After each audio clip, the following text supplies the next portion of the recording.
I call this meeting to order. Good morning, everyone. We want to acknowledge our high desert and Joshua Tree Conference sites. We are led today by our district in the pledge, and I have a special guest in my district office, Bishop David Burr, who is currently serves as bishop on the executive board of the Shield of Faith International Fellowship in Churches, which recently located to Ontario. Bishop Burr graduated from Upland High School and studied business at Chaffey College. He completed his 4 years of the Marine Corps Air Wing, serving in Hawaii, Japan, and Korea, Okinawa, and the Philippines. There's a great golf course on the Hawaii Air Wing, so I'm very jealous. And he completed his education at the Bioa Extension Campus in Chino Hills. Bishop Burr serves as administrative pastor for Shield of Faith Pomona for 14 years, then planted the Higher Ground Elevate Church in Chino, which is now called Salt Chino Hills. He has served as a bishop over the regions of Inland Empire, Mexico, Caribbean islands, and now Hawaii. Bishop Burr is currently pioneering new micro-house churches and startups in Chino Hills, Hawaii, India, and Pakistan as an answer to the COVID pandemic with the SALT discipleship movement. He also works as pastor in Mexico, India, Pakistan, to support and build new orphanages to promote education and help reduce the risk of human trafficking for underprivileged kids. Bishop Burr recently celebrated his 28 years marriage and has 3 adult children, one who serves in the Air Force. Thank you, Bishop, for being here, and please lead us in the pledge and prayer. Good morning. Good morning. Thank you. Let's go ahead and do our pledge of allegiance. I guess we can cover our hearts. I pledge allegiance to the flag of the United States of America and to the republic for which it stands, one nation under God, indivisible, with liberty and justice for all. And our prayer today, our invocation, God of heaven and earth, all authority rests in your hands. And this morning we implore your grace, mercy, and direction upon our humble gathering of leadership over your San Bernardino County. We pray that same prayer of young King Solomon for the wisdom to direct the resources and principles of this county. We pray that your heavenly kingdom becomes our kingdom here on earth. We pray your blessing upon each of our supervisors and their families, their staff, each person who lends their hands at making this county great. May this meeting today be especially great, and the decisions made produce great effect for this land and its people. We pray, God, for miracle relief from the COVID pandemic. Strengthen those who are threatened, especially our elderly.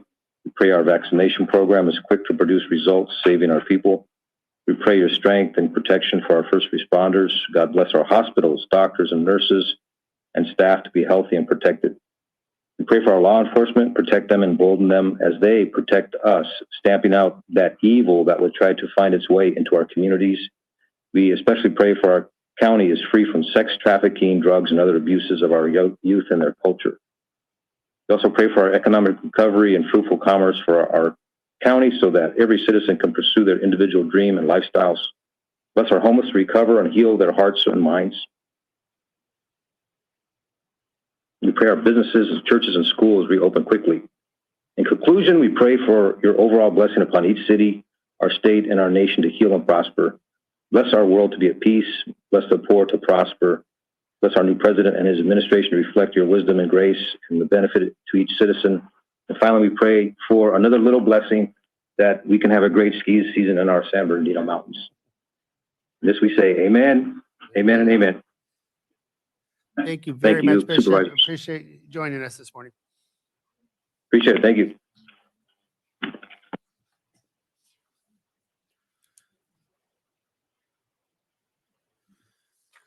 Going to turn now back to memorial adjournments. We'll start off our remote supervisors, Colonel Cook or Supervisor Rao. Do you have anybody for Thank this you. morning?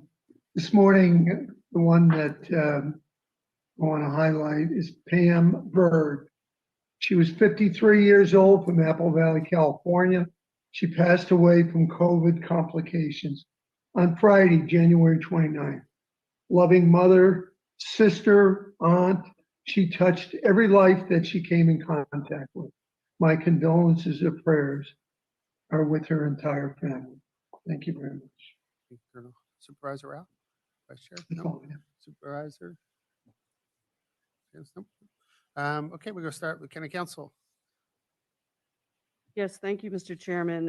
One announcement this morning, the board in closed session on a 5-0 vote voted to accept the recommendation from the Juvenile Justice Commission that Assistant Chief Probation Officer Tracy Reese be appointed as Chief Probation Officer upon the retirement of the current probation officer, Michelle Square Brown. And this recommendation will now be sent to the presiding judge of the Superior Court pursuant to Government Code Section 27770. And that concludes my report, Mr. Chairman. Thank you. Thank you, Michelle. Leonard, any CEO updates? Nothing to report, Mr. Chair. Thank you very much. We're going to go to special presentations. The board took a bold step a while back and started changing our countywide vision to include the County Vision's Equity Element Group. And I know the staff's been doing a wonderful job with it. To this point, we're here to get a little update, and I'll turn it over to Leonard for that. Thank you, Chairman. I'd like to call Diana Alexander, Assistant Executive Officer, who has been leading the charge with a wonderful group of community members that have been selected for this. What I wanted to say as Diana's getting set up is this is a wonderful effort that's been initiated by the board and embraced throughout our communities. And they are currently doing a lot of work understanding the county framework, and I'm happy to pass over to Diana to go through these slides and explain where this group is at. And we hopefully will hear from some of the group members today as well. Thank you, Mr. Hernandez. Thank you, Jeff. Diana Alexander, Assistant Executive Officer, County Administrative Office. I'm so pleased to be able to be here today to bring you an update on what has occurred with the Equity Element Group since the resolution was passed in June 2020. June 23rd, 2020, our board took the bold step, as our chairman said, in declaring that racism is a public health crisis. And just for the benefit of the public, I wanted to mention two quick things. One, that racism is the belief that race is the primary determinant of human traits and capacities, and that racial differences produce an inherent superiority of a particular race. And our board, in making that bold step, was saying that that is not something that we as a county support. And by stating that racism is a public health crisis, public health is about promoting healthy lifestyles in our community by an organized community effort. And a lot of what our own public health department does is really focusing on those disparate groups in our county. So saying racism is a public health crisis is simply a way of saying that we are determined as a community to ensure that every race, every gender, everyone in our community has opportunities to reside, prosper, and be in good health in our county.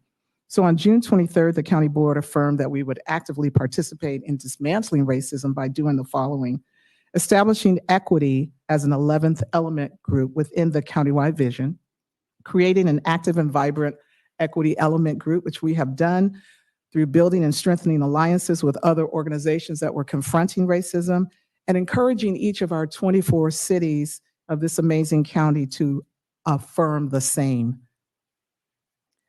Equity as a countywide vision element group began in partnership with the County Administrative Office, and we began to work on establishing equity as an 11th element group, which was the brainchild of our Board of Supervisors, and particularly Supervisor Rutherford, to make that the 11th element group within our countywide vision.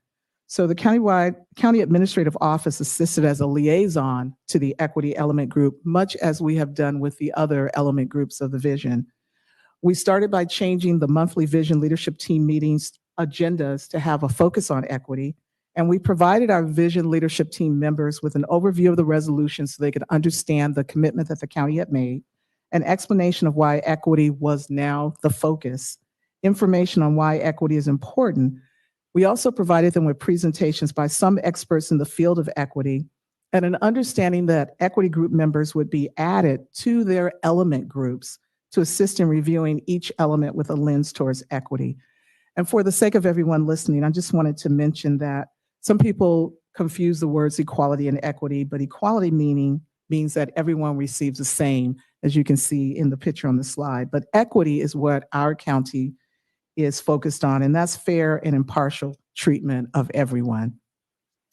So we began by building and strengthening alliances. This is an ongoing, ever-expanding effort, but we started that effort by focusing on organizations in the African-American community that were committed to the issues of racism in our community.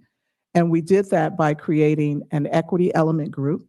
The board wisely chose to allow trusted members of the community to identify organizations in our community that were committed to the issues of African Americans, and then to allow those organizations to actually choose their own representatives. As you can see, we have 18 different organizations here, from Black Chamber of Commerce all the way to Youth Action Partnership, NAACP, Blue Educational Foundation. There's a host of organizations, and these are the names of each of the members of the Equity Element Group that were chosen by these organizations, with the caveat that they be people who could represent them well, chosen by the organization, respected in the community, and able to go back and articulate to the rest of their team members what was being done or worked on by the Equity Element Group. We have had folks who've asked why the focus first on the African American community and not on all disparaged communities, all people of color, races, genders, abilities, or disabilities. And we have assured everyone that that is a plan for the roadmap or the path forward for equity in our county. But because this entire resolution was sparked by members of the African American community, mainly, who came forward as a result of George Floyd and other things that have happened, we decided it was fitting and proper to start with a focus on African Americans, but our path is to take us not only on a focus on that community, but then to focus on people throughout the county of San Bernardino. And all of this, again, will be done through the different vision element groups. Our equity element group was prepared to get to this date by first holding monthly meetings since August 21st, 2020. And these have been some of the presentations and the discussions that that equity group has had. Once the board decided that the equity group would be the 11th element group, we knew part of our work was to lay a foundation by helping them to understand each of the 10 other element groups, to hear what those element groups have been working on over the last 10, almost 11 years since the countywide vision was put into place, to understand what their current goals were, their future goals, so that as they joined those groups, they were already acclimated to those groups. They could know what has already been accomplished so they would not reinvent the wheel, but they could also identify any gaps that might be there as they looked at everything through a lens of equity. So we did presentations from each of the different element groups. You can see here the Vision Wellness Group. We did the public safety. For wellness, we had our own core reporter. Public safety, we had representatives from the sheriff. We had the public defender, the district attorney, probation. We had other groups who came in to help with that.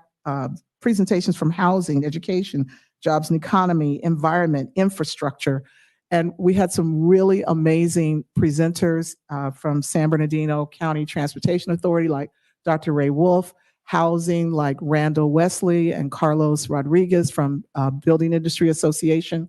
Really amazing people in our community who have all committed to support this equity element of the countywide vision and to support what the county has affirmed as part of our resolution. But in addition to that, we wanted the equity group members to understand some of the ways that the county does the work that it does. So for example, we brought in our CFO, Matthew Erickson, to talk with the group about county budget and financing and how that works, discretionary versus non-discretionary funds.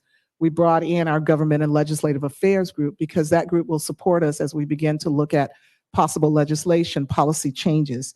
We brought in Terry Rahal actually to talk with us about Planning Commission and how important it is to have a seat at those kinds of tables, that the best way to have a voice is to understand where you need to have a seat.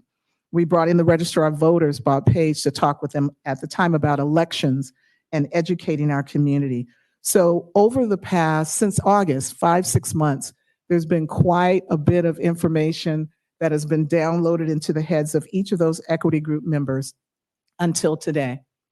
In addition, through a parallel process, actually, as we were meeting with the vision leadership team, then meeting with the equity element group, we've also been holding meetings with our 24 incorporated cities and towns. And it started through a partnership with our San Bernardino County Transportation Authority, who has been supporting us all the way. We have been really appreciative of that.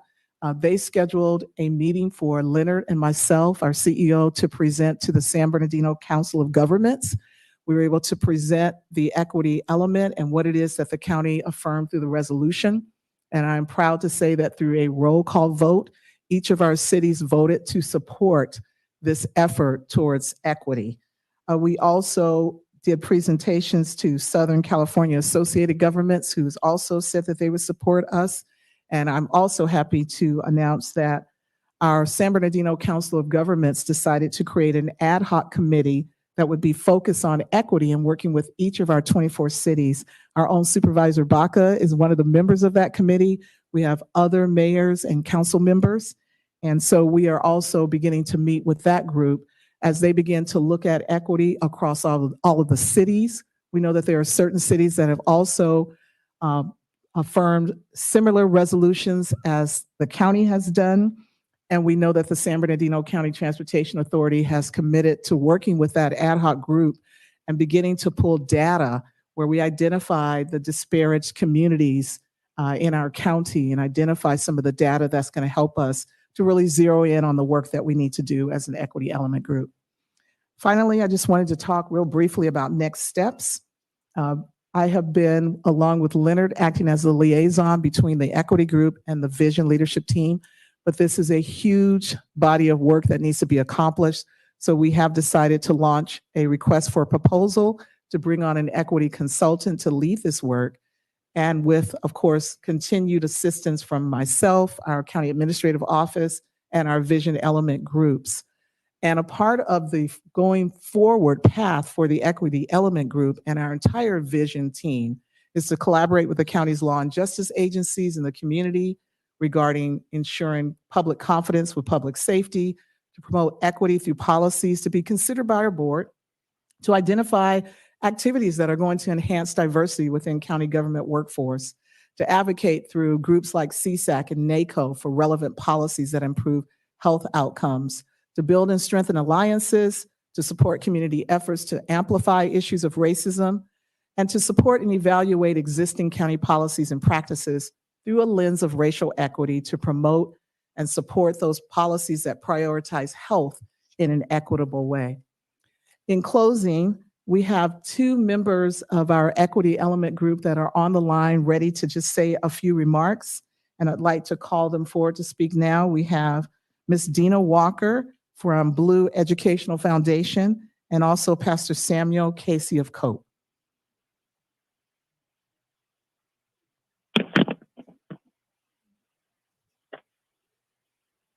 Good morning. This is Dina Walker, again, from Blue Educational Foundation. Just wanted to do a few comments just to say we have been very excited about this collaboration. Very excited about the opportunity to move forward with some of the work that proposed from the resolution. And then also excited about the opportunity to be a part of the learning that's already begun. The work ahead is definitely, it's going to be a little arduous. But we're excited about it. Many of our community members have, again, put in time already and are looking towards putting in additional time to learn with you all. And actually just to be better stewards of the resources, the opportunities that are here in San Bernardino County. But as a team, we're very much looking forward to working with you all together and definitely looking for the great work we have and the job that we have ahead of us. So with that said, I'm going to pass it over to my counterpart, Reverend Casey. Thank you, Dina. Mm-hmm. Yes.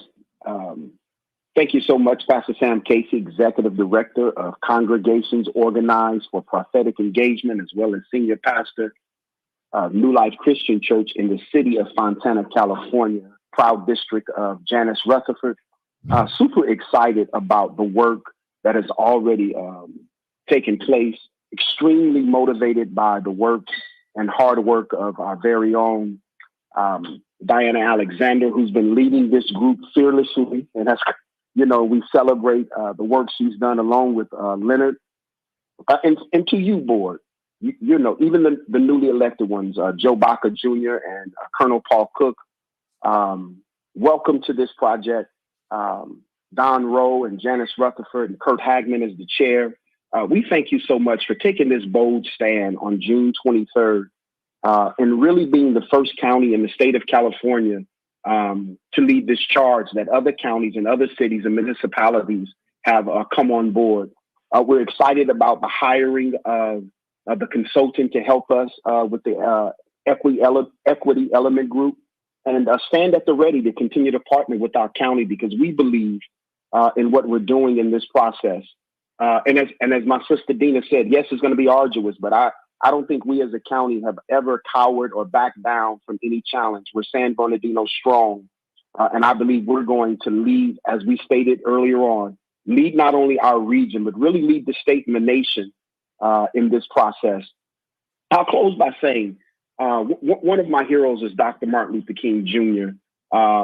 And one of his quotes, he said, we may have all come on different ships, but we're in the same boat now. And I believe this is an opportunity for us to work collectively to turn the tide and create greater equity here in the county of San Bernardino and be leaders in that process. So we salute you, County of San Bernardino, and we stand at the ready to continue to partner to see this change come. Thank you so much. Thank you so much, Pastor Casey. And just in closing, I wanted to also say thank you to our Board of Supervisors and our County Administrative Office. This is a bold move, but then again, I don't see it necessarily as a bold move because all these years we've been doing the vision. We have actually been doing this work because with each vision element that you have supported, whether it's housing, education, wellness, it always leads us down a path towards those groups that don't have as much opportunity. And we have worked for years on trying to make a change. So this is just an extension of the work that we began 10 years ago. And so I am so proud and so grateful to be a part of this county organization. And I thank you so much for the opportunity to have a part in this equity effort. And I'd like to turn it over to our CEO, Mr. Hernandez, for any closing remarks he might have. Yeah, we believe this is such an important part to the countywide vision as a whole, because it does underscore the framework that the board took to put this in place, and it not just be a county government vision, but a vision for the entire county as it sets all the different sectors into a direction. And so using that framework, I believe that the work that this group is doing, it folds nicely into that so that we can begin to look and identify areas that we can work together to make a difference. I want to thank Diana and Leonard and Pastor Casey and Dina and all the rest of the volunteers that really put a lot of time and effort into this goal for us to have the equity element part of our countywide vision. You guys have done amazing work the last 6 months. We're looking forward to actionable items that we can work on together with the group and with other element groups of the countywide vision, trying to have a equal opportunity for all in our county going forward. And Diana, thank you for taking the lead on it. I'm glad you're getting some help because you got a lot of other responsibilities as well that you're working on many different things. So we look forward to seeing that RFP come out for a consultant to help with the group and to keep it going strong as we go forward. Thank you, Chairman. Thank you. Any of the other supervisors have anything you want to add or? Yeah, please, Supervisor Brockett. Yeah, thank you, Chairman. I appreciate that, Diane Alexander for that presentation. And then, I want to thank Leonard and also my predecessors who passed the equity element resolution, declaring racism a public health crisis. I know that many cities have adopted it. At that time, I was a city councilman, and we adopted it. I know that Dina Walker is a school board member in the Rialto Unified, and she also, well, actually the board adopted this. But I think these are good first steps. I think we have a lot of work to do in the county. I'm anxious to serve on the committee and get the input. Really want to thank Pastor Casey for his leadership. I know he was very passionate about this issue and bringing it forward to the board. So I look forward on continued work, continued updates, and continued progress on this issue. So thank you, Chairman. Thank you. Again, thank you, Diana. Thank you all for continuing to serve on that. We're going to move on to a special presentation. We're going to pull item number 79 out and get our COVID update of the month. Turn over to our CEO. Thank you, Chairman. We're going to go ahead and put up the presentation. All right, today, board members, we look to cover several topics here. We want to provide an update on the Get to Red status, and then, of course, our vaccination process. As we first look to our Get to Red status, I'd like to call up our Public Health Director, Corwin Porter, so that he can provide us an update on some of the statistics. The county has been making some wonderful progress as of late. I don't want to steal his thunder, so I'll let Corwin talk a little bit about that. Good morning, Chairman, members of the board. It's good to be with you this morning. Appreciate this opportunity to share a little bit of good news. Our numbers continue to decline. And when I refer to our numbers, the total number of cases that we see each day has gone dramatically down. We were averaging several thousand a day just weeks ago. And as of this last report that you see on the screen, we came in just under 600 in that day accounting. The other good news is our positivity continues to drop. As of the last report, that was at 10.6%. For context, if you remember, as we ended December and started into January, we were in double digits at over 22% positivity. And so this is good progress. The equity positivity has also dropped to 12%. And so we're excited to see this downward trend continue. The other thing that has been challenging to us is continue to motivate folks to get tested. So the testing has also dropped as some of the illness and the number of cases in the community has diminished. And so we are regularly encouraging folks to still get tested, even if they've been vaccinated, so that we can keep those testing numbers up, keep the spread of the virus down, and continue to progress toward red as a county. The other good news as we move forward is that the ICU capacity is slowly improving. The ICUs are still pretty full throughout the county, but the number of COVID positive patients has been declining both regionally and on the local level. So as we look to getting toward red, we have a little ways to go to get to the 7 cases, which is an adjusted case rate per 100,000. We've been dropping as we talked about, and we are just in the low 30s right now as far as our adjusted case rate. And then our positivity you see is at 10%, but we need to get to 8% or less. And also the equity positivity needs to drop to 8% or less as well. And so Or am I that's what we're stuck you focusing right on. there? Trying to use basic math. Are we looking a month out, a couple weeks out at the trend, or what are you looking at? And what do we have to satisfy the state for us to go from purple to red? Those are great questions, Chairman. If this trend continues, then I think we'll be having another discussion shortly. It's hard to tell because there's so many factors at play. So one of the things we need to take into account is obviously we won't see the Super Bowl event festivities really reflect until next week's data as that starts to come out. So we're watching that closely. We're hoping that there's no uptick in cases. We are also watching our testing volume. The adjusted case rate is calculated based on the testing percent, and the state testing median is currently 479 tests per 100,000. So we want to keep our tests above that number. If we drop below that number, then our adjusted case rate will be adjusted upwards. And so those are a couple of things we're watching. That's why we're encouraging testing. But if this trend continues, we're hoping within the next couple of weeks to be having a more serious conversation about moving to red. Now, once we actually hit that 7 case rate and that 8% positivity, we have to maintain it for 2 weeks before they'll actually move us from purple to red. Very good. And do you expect the state to, if we're having a problem getting people tested, I assume the rest of the counties throughout California have that same issue. I know they have adjusted up several times the amount of rate. Do you expect that adjustment to go down as well for the medium? Yes, most of the jurisdictions, minus a few, are struggling with testing as well. They've also seen their numbers drop. So we are, from looking at the data yesterday that I saw, we are still above the median as far as the number of jurisdictions they use to calculate that median based on. And so that tends well. Unfortunately, the next adjustment to the median won't come until around March 1st. And so it's still several weeks out. Yeah, Janice. The most questions that I get these days, including while we're sitting here in the meeting, are from constituents wanting schools to reopen. So you've talked about the drop to red tier, but can you talk specifically about what's required and what the process is for getting schools reopened? Thank you, Supervisor. Great question. So the first trigger for getting schools open is for K through 6. The state has set up a whole plan around getting schools to open safely. And the trigger for that is 25 cases per 100,000 to open K through 6 countywide. As you know, we've done sporadic waivers in the past based on local case rates. The state has changed that approach, and they're looking at an overall county adjusted case rate of 25.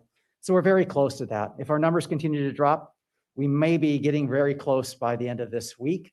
We'll just watch that very closely. So that's the first trigger, Supervisor. The next one is obviously 7 through 12, those grades. And once we get to red, then those grades will be able to open. And I'm sorry, once we hit those countywide numbers, then each school district decides when and how they want to reopen. Yes, this will be not our decision. That is correct. It's not our decision. They have a whole plan that they're working on to meet state requirements, submitting it to the state. We do consult with them through that process, but it is ultimately the school district's decision. Thank you. And Corwin, is the waiver program for schools still out there? And is that what the schools are needing to follow with the state? The waivers are still valid. So those schools, even though the state has changed some of the parameters, those with waivers that have been approved in the past, those waivers are still in effect. They do have to do a few more requirements. And if they didn't open, the state is holding them to that 25 before they reopen. So there are a few nuances there, but those that remained open have to submit their plan and do a few other things per this new state guidelines. But I think overall, it's very good news. The districts are very excited to get a little bit closer and have a path forward. Supervisor Baca? Yeah, thank you, Chairman. I know you mentioned that it's important that people continue to get testing.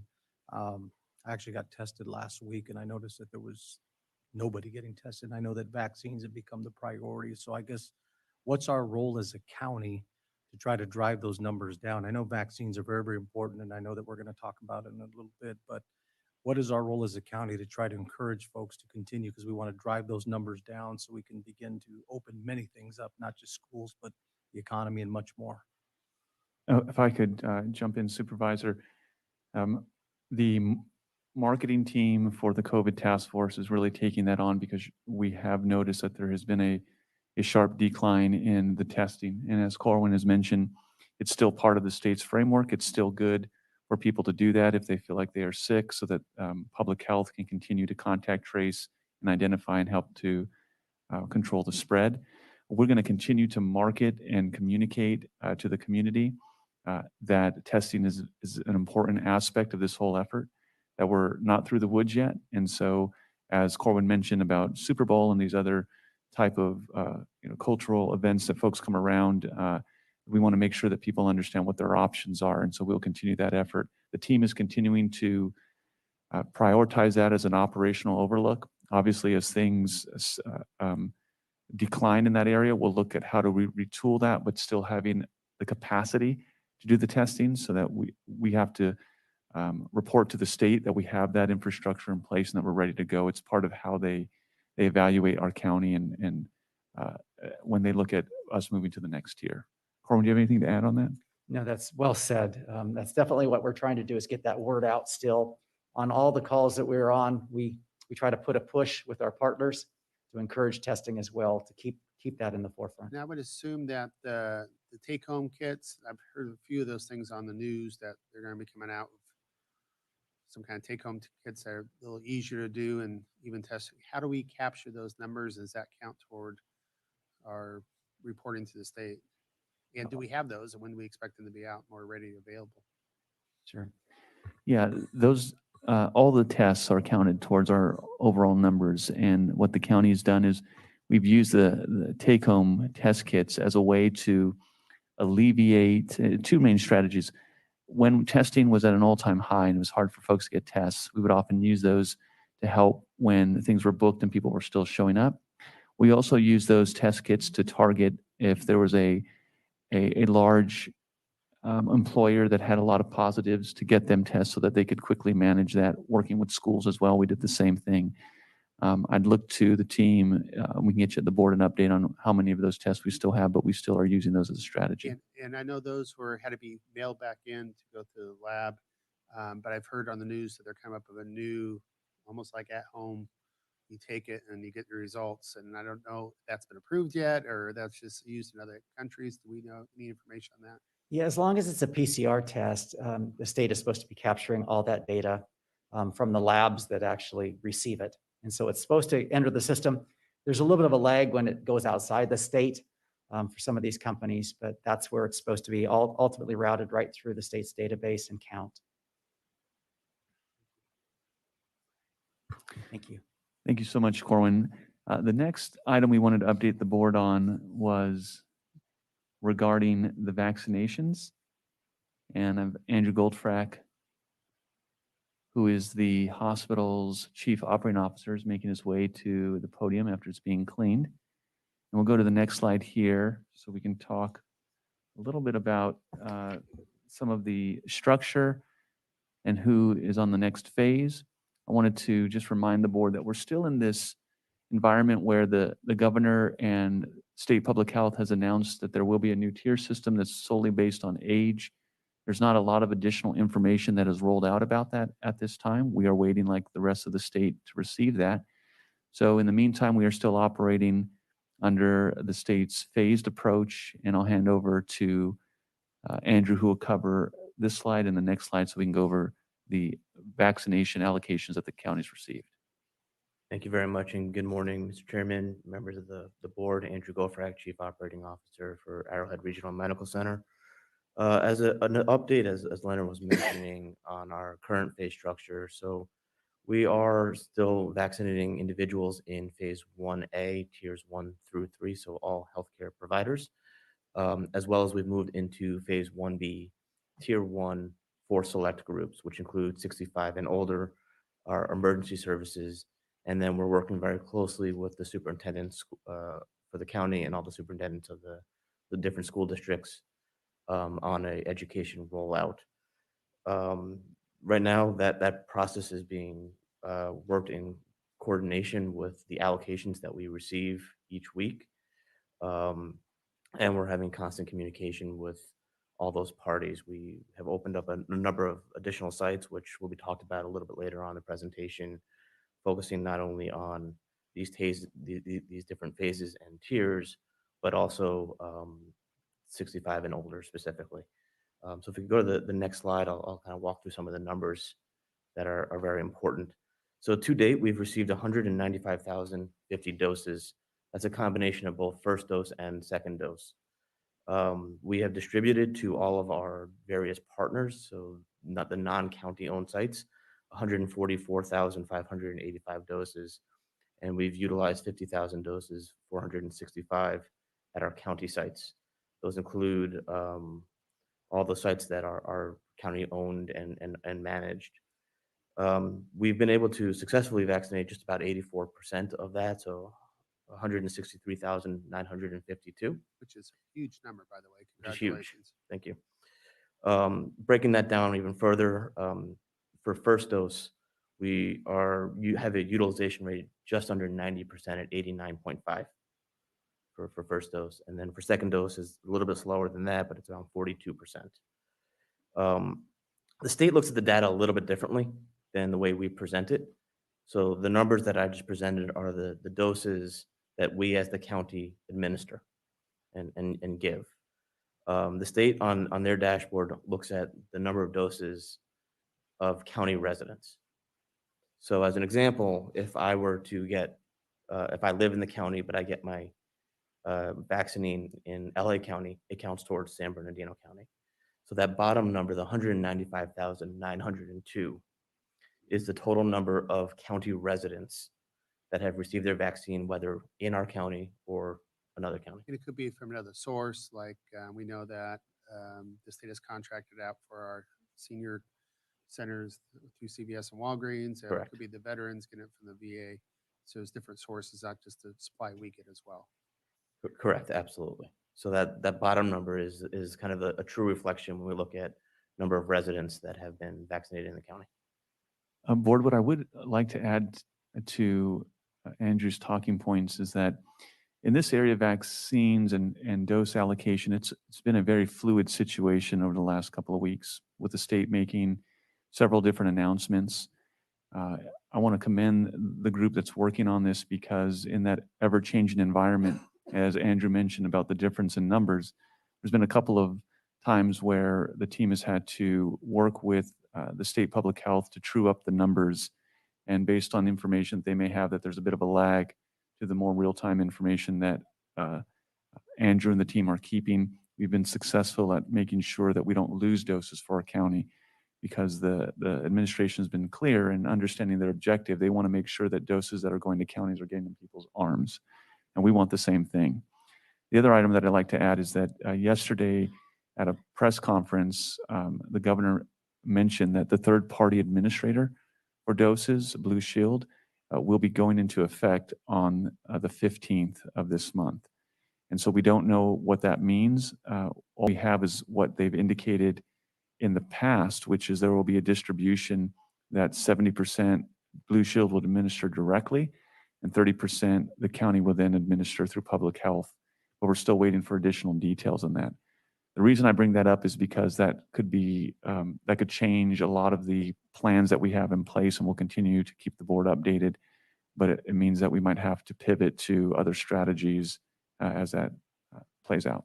Andrew, how many times has the governor changed direction over the last few months to the way we do things? Unfortunately, I've lost count. And so we're expecting a big operation, and our residents expect consistency of how we deliver services. But we get, it's fair to say, different directions every few days from the state of how we do things. Absolutely, but I will add that our team is very plugged into those changes, and they're very nimble. So as those changes do happen, we are reacting very quickly. The team has been amazing, but just this softly expressed frustration of how to get this out in an organized manner with what partners, with who, when the state continues to change their direction on sometimes a daily basis, if not at least a weekly basis, is no small task by you and your team to adjust each and every time. So congratulations on that. And I still think we're one of the highest, if not the highest county as far as shots in arms to date. And so that's just a testament to how nimble your team has been. So thank you for that. Thank you. Yeah, Supervisor Bach. Thank you, Chairman Hagman. I know one of the things you mentioned that 70% could be provided by a private provider, right, Leonard? Yeah, so the framework is that rather than public health be the distribution point for most all the vaccinations, it would switch to Blue Shield, and they would distribute to the pharmacies, to the hospitals, and to all other providers that are receiving the vaccinations at this point. We don't have a lot of details as to how that would look. We're just taking the comments that have been made and trying to come up with the best understanding that we have so far. Yeah, just my only concern that 70% go to Blue Shield is that, you know, the vaccinations are not going to get to any underserved communities, which are generally the hotspots for the vaccination. So hopefully we can send that message to the state that, look, you know, we want to make sure our underserved communities are also having access to the vaccine, you know, not private providers. I mean, let's just say a Walgreens decides that they're going to give vaccinations. I mean, they probably have the capacity of maybe doing, 150 a day. I mean, that was the number I was given, but, you know, the question is, you know, is it going to get out fast enough, you know, but because we want to slow the spread and not give, hopefully, the variant a chance to change over time. So I mean, whether it's us or a private provider, I think the most important thing is, one's the fastest we can get it out, and if we can continue to get it in some of these hotspots or underserved communities. Thank you. I know we're taking reservations online, and that this week we put out like 30,000, close to 30,000 for senior. How does this affect our ability to continue to take reservations, and we don't know if we're going to have the dosage or where their doses are going? Are we going to be responsible for that, or is that being also turned over to Blue Shield? So we are moving forward because about a week ago, the state indicated they agreed to an allocation for the next 3 weeks that allowed us to put out the close to 40,000 appointments for 65 plus and targeting that community that's most vulnerable. We don't know what the 15th, if that's an immediate change or slow rollout change. Like the rest of the state and all the counties, and many of the counties share the concern about this change because, as been mentioned in this dialogue, there's a certain level of operational efficiency you start to gain the longer you're doing something. And I believe the team is really hitting a stride right now with maximizing output at certain sites. We'll talk a little bit more about that. So we're waiting to see how that looks and changes, but we have been communicating with the state our plans, and they've communicated to us that at this point, while it's not a guarantee, you can count on those vaccinations. And so we're just trying to work that through. So a lot of unknown. A lot of unknowns, yes. Thank you, Governor. Sorry, Andrew, go ahead. Yeah, thank you. Anybody else? Paul or Don, I'm sorry, you've been kind of off screen. Do you have any questions before speakers leave? Yeah, Colonel Cook.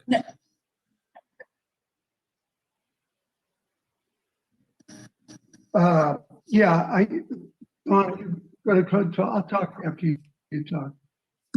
Okay, Supervisor Rao. I just wanted to thank the team for their efforts. Well, I'll jump in. I'm still concerned about coordinating the VA and the military. Go ahead, Paul.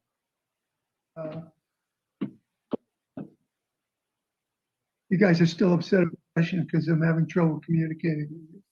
Anyway, if you can hear me, once again, I don't have a good feeling about this coordination with the VA in terms of targeting individuals. The VA's got a lot of individuals over 65, and the military bases where we have 3 of them.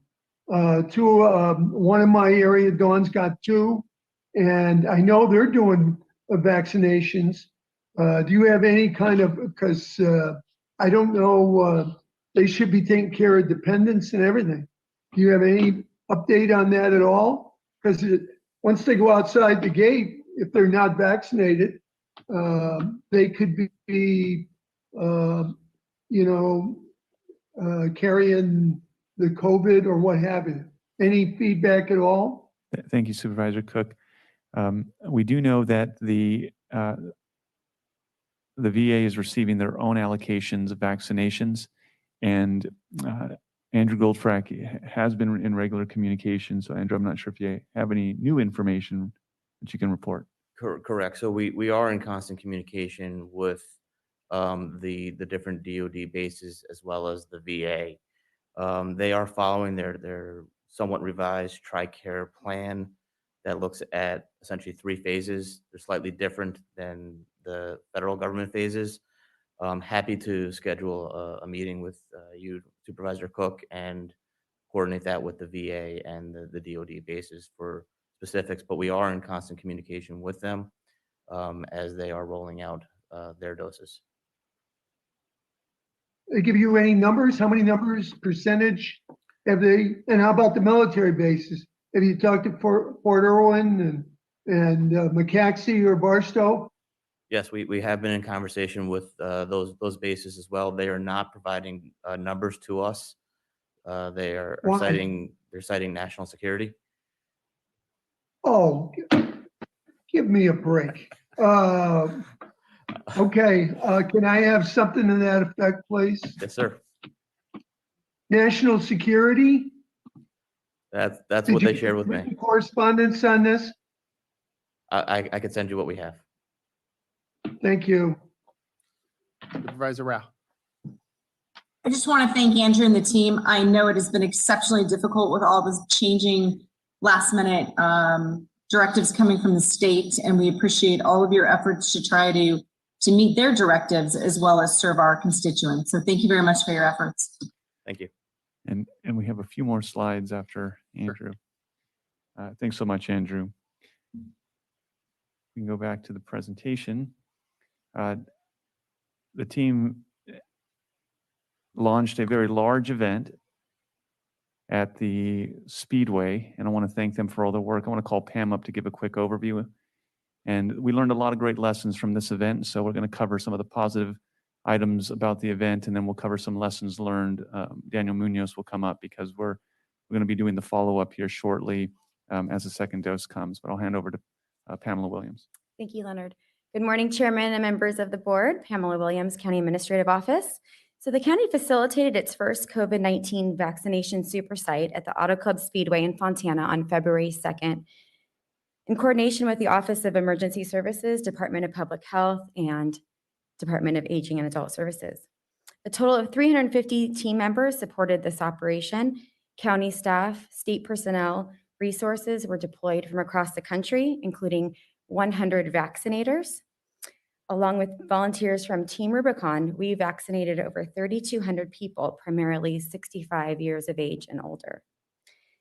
There were nearly 150 news stories across television, radio, and newspapers that covered this event. Currently, the team is preparing for a second dose event at the Auto Club Speedway on March 2nd. At this time, I'll turn it over to Daniel Munoz, Office of Emergency Services Manager, to share with you some of the preparations for that upcoming event.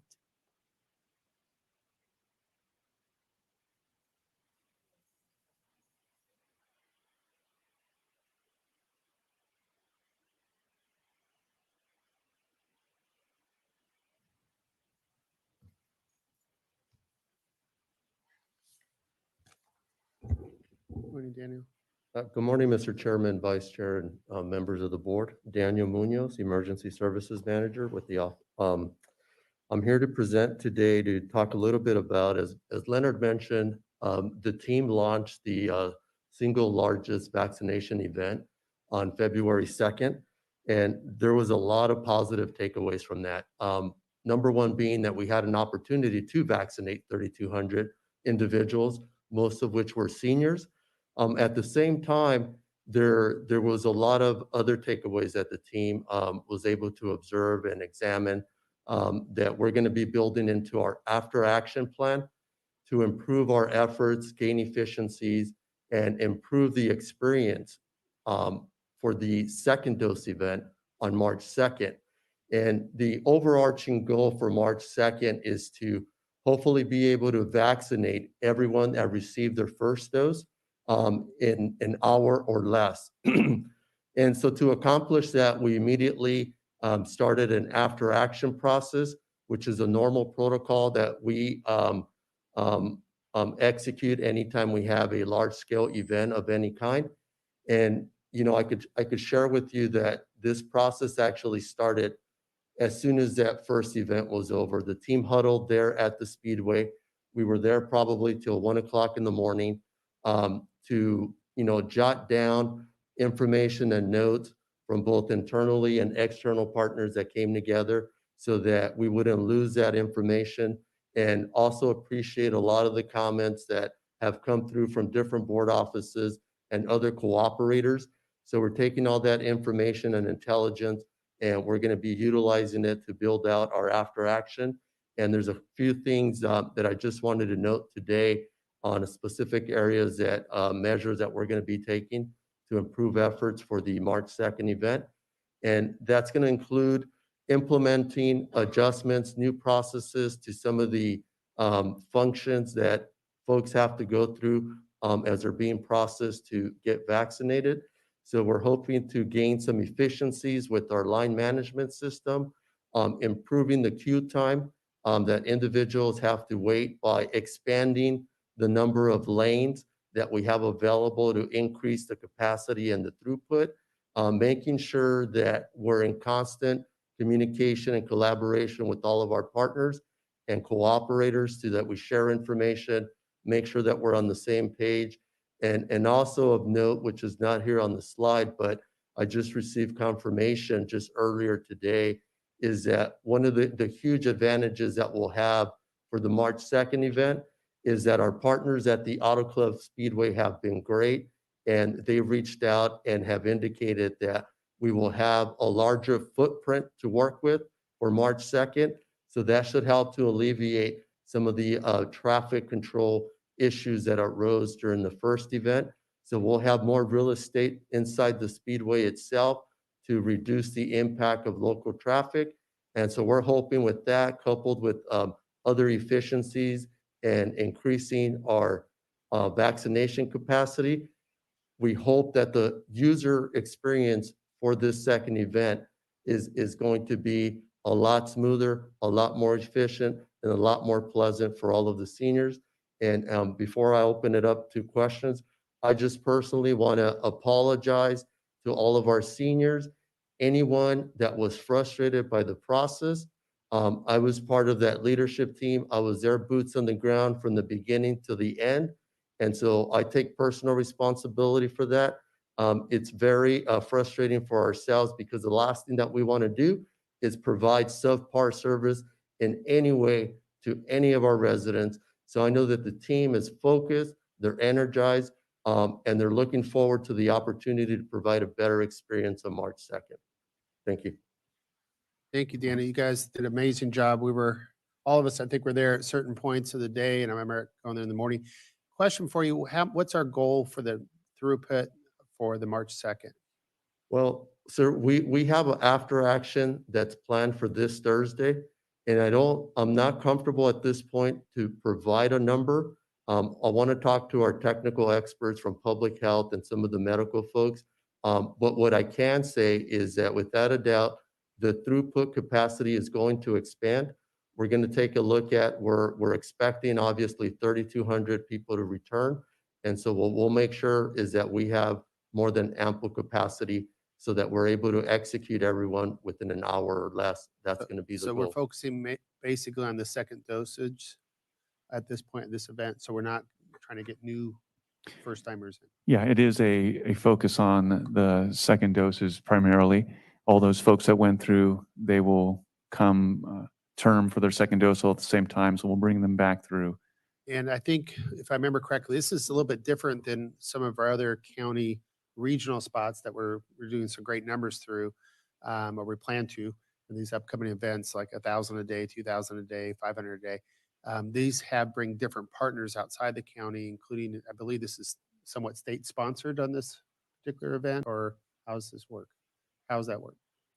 This event is not necessarily state sponsored. This is an event that the county planned internally. I will say that there was a huge benefit that the state did provide. They provided over 150 medical personnel from all over the nation. It was so wonderful to see them get off the chartered buses, men and women from Florida, Alabama, Louisiana.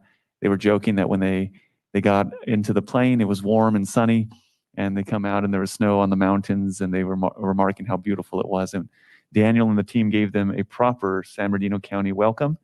And a lot of those folks are here for the next 3 months. They are going to be working as part of our staff support throughout many of the sites that we'll talk about in just a few slides. So we are very thankful for the state for those resources. That's why I was wondering, do we have to rely on those folks, but they're still here, so that's good. So we have the same amount of personnel. Thank you. Mr. Chair. Yeah.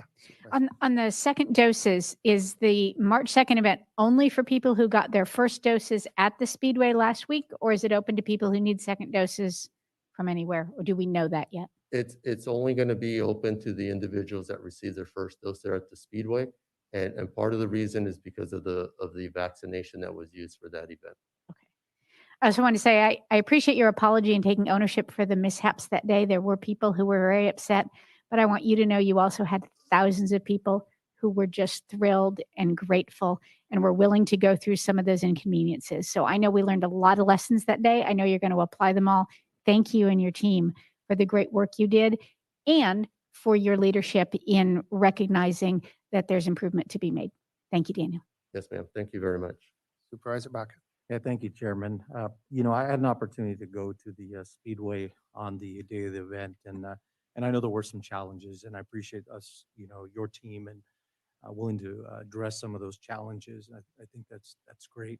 A lot of volunteers there. I know there's fire agencies there, people from all over. Really want to thank all those that participated and did a great job. But with some of the challenges, I think there was more positive out of the event. And probably the biggest positive that I got out of the event, and as I was talking to some of the people driving through, especially for our seniors, the best thing for the seniors that I saw is there was grandchildren, there were their parents, children driving either their elderly parents or grandparents through, but the fact that they didn't have to stand in a line the entire time. They were isolated in a car. They went through the drive-through. No matter what the weather was, whether it's raining, windy, they were in the comforts of their car. And I think the convenience to our seniors was probably the biggest positive out of that. And once the people got through the line, they were pretty excited and ecstatic, and I talked to a few people, and it was just it's a great event. Had some challenges, but I think we've learned from that, and we're going to do a better job next time. So thank you for your good work. Thank you. Yeah, we kind of likened it a little bit like Disneyland, where you have to wait long lines, and then once you ride through the ride, it puts it in perspective. There were so many folks, and the team captured several on video that were very complimentary, because what this meant for them was hope and an opportunity for them to get their life back to normal. So we do think that the event went off very well. Unless there are any questions, we get back to slideshow for the last several slides. Seniors are the focus. Right now, we are still working through several hundreds of thousands of folks in this category, 65 plus, that would like the vaccination. We are very excited that we were able to announce just a few days ago that close to 40,000 appointments were made available. And because there have been so many different changes from the state side, and we are trying to create the best approach to that, the county's taking the approach to focus our medical points of distribution to several key high output sites like the Ontario Convention Center, Aurora High School, Hook Community Center, the Federal Qualified Health Clinic in Hesperia, Copper Mountain College. This isn't the only points of distribution in the county, but these are the points of distribution that can do several hundred, if not several thousands of appointments and vaccinations at one time. And so if you recall, we reported back to the board that we were going to look at a much larger plan and bring lots of different partners into play to distribute all over the county. But with the state providing some guidance that they really want to see when vaccinations are received, at one point they told the county that they wanted to see those vaccinations turned around in 96 days. They since have 96 hours, sorry, 96 hours. And in that environment, while they have opened that up just a little bit, we're still wanting to make sure that we get that out, because there is a weekly review by the state on how many doses we have available. And so the team wants to quickly and is quickly moving to these sites so that we can get that out. And so there are still opportunities for appointments that will be available on Wednesday and then again on Saturday. Our Joint Information Center is assisting with helping folks who can't, through technology, get on the website and make appointments. There are limited supply of appointments available. I want to commend the JIC staff for all their work and taking thousands of phone calls and doing it with such great customer service. We continue to get a lot of positive comments about that. Leonard, on this list, there's not a second district site. There is one coming. It will just be up a little later than these. Correct. So we don't want to announce it yet. Yeah, we are in the process. Fortunately, I believe there is something for the board's approval. We are working a partnership with IEHP and the Rancho Cucamonga site. It will be a high output site, and pending board approval, we'll be running forward with that, and it should be up within days. And we had talked about some mobile vaccinations to get to some of our seniors in mountainous and remote communities. Oh, good. Next slide. Thank you for that segue. And so this was announced and debuted at the Speedway event. And Daniel Munoz has already taken it out for a test drive. I believe there may be some fuzzy dice hanging there, but it is an opportunity for us to serve all throughout the county. We have 2 units, and I want to thank the staff for public health, human resources that have been working with us to get these units ready to go. These units will go to senior centers and to areas where folks are underserved. Those routes are being finalized, and we look to deploy these very, very soon. And we'll continue to use these as opportunities to get to places in the community when folks can't necessarily get to us. And can we use it for both testing and vaccination, or are we strictly focused on testing? I mean, vaccinations. This will be strictly focused on the vaccination because of the space inside and how it's configured. And how many do we have? Currently, we have 2. There's been conversations with the team internally that if there's additional stimulus funding that we receive from the federal government, that we may continue to look at operationalizing more, purchasing more of these so that we have larger reach. We have chains for those tires? We will get chains for those tires. Chairman, just a quick question. What's the capacity for each one of those mobile? I mean, how many could they do, or how, just to get an idea? Sure. I think I'd like to call up Pam. Can you answer that question? What the output is for a unit when it would stop at a senior center? Sure. So in a single day, it's about 100 to 150. And then if there is a site that has a larger population of seniors, then the team is working on setting up consecutive events for that one location to make sure that we serve the maximum amount of participants that are willing to be vaccinated. Yes. And I know, Leonard, you mentioned that we're going to, some areas are going to be identified. So how would someone, when it comes forward, how would someone that lives in that senior center as it's coming, or outlying area, how would they register? Would they have to go through the JIC and call in? Would they have to do it online? How would they know that it's coming to them and they would register? That's a good question. I don't know if the team if we've talked through what the appointment system for the mobile units. Obviously, all appointments will go at one point through the state's My Turn system because we're required to keep them logged in. But Pam, if you could speak to that. Sure. So we are working with, we are kind of piggybacking on the senior nutrition program. And so those contacts that are already participating in programs such as the Great Plates program will be contacted and served through the vaccination process. Also, those leaders that run the senior centers also have a membership list, and those lists will be, those members will be contacted through our office and through the team in order to get those appointments scheduled. That helps. Thank you. And just, I know that Omnitrans and other transportation agencies have reached out to partner up with us. They obviously have vehicles that may be more responsive versus ordering new vehicles, and they look great, but can we possibly have conversations if we have the manpower and the need, especially maybe because we have some of the smaller vehicles like that in the inventory, Omnitrans and some of our other public transportation, they have offered to utilize some of the infrastructure. We'd love to do that, Chairman, not only for vehicles, but also to have partnerships where maybe they could arrange for transportation to some of the large testing locations. And we will mark that down as a strategy that the team will investigate and report back to the board on. And then one of the last items we want to cover is just the marketing strategies. We know that outreach to our communities in multiple languages is very important at this time. And so here you see a little bit of some samples of the approach. Vaccines are coming, some of the graphics. We're going to be targeting radio, TV, digital, and online and social media. As an example, some of the work that we did for the Super Bowl, I want to commend the team in their connections and contacting someone that has local roots here and is now playing for the Minnesota Vikings, came back to do a promo video for us. And we're just continuing to explore all the different options so that we can make sure that the message is heard. We're working with our city managers and town managers so that they can help advise on what's the best way to reach in and get the word out into their cities, as well as all our stakeholders so that they can carry that message. And with that, we just would like to remind folks to wash your hands, cover your face, maintain physical distancing, and stay home if you're sick. I'll hand over to the chair if there's any questions. Thank you. Any more questions? Supervisor Cook, Vice Chair? Nope.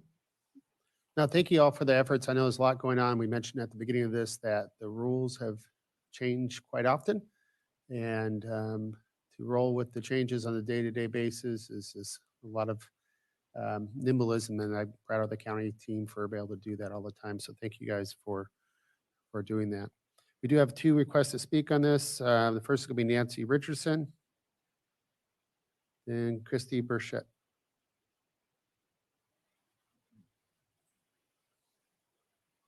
Nancy?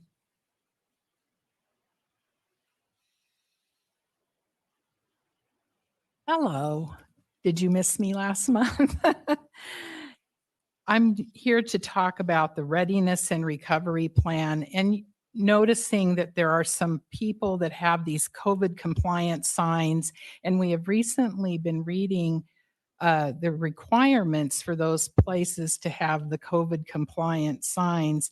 It seems that you were paying businesses to be COVID compliant. I'm just curious how much that is. And isn't that really quid pro quo?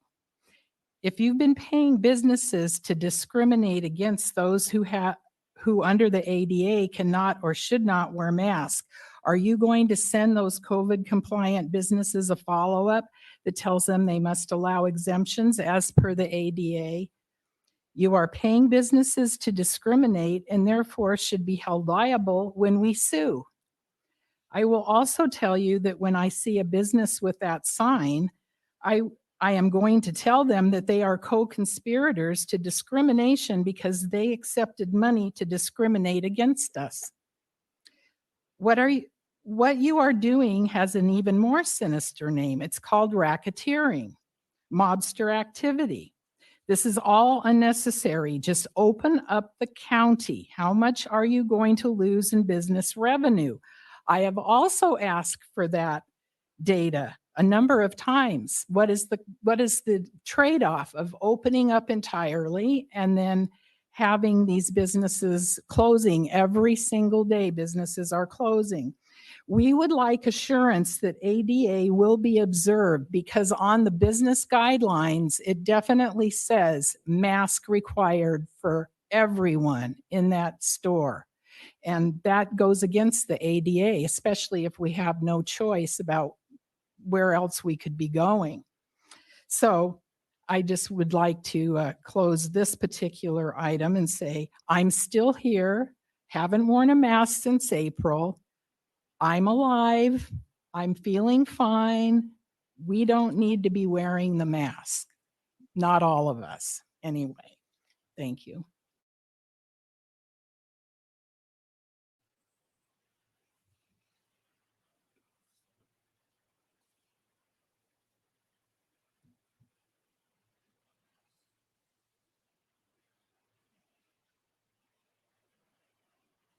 Good morning. On November 20th, 2020, Jamie Castillo, on behalf of Stand Up San Bernardino County, presented a written request for the Board of Supervisors or Public Health Officer to issue an ordinance preventing public accommodation, businesses, schools, and entities from denying entry to citizens who are unable to wear a mask for medical reasons.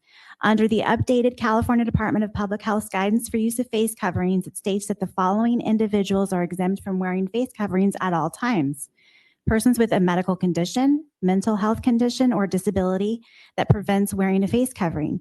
Company policy does not supersede federal and state anti-discrimination and ADA laws. Public accommodation businesses such as Costco are not following the state's guidelines or federal law on this issue, and we asked for the county's support in requiring that they do so.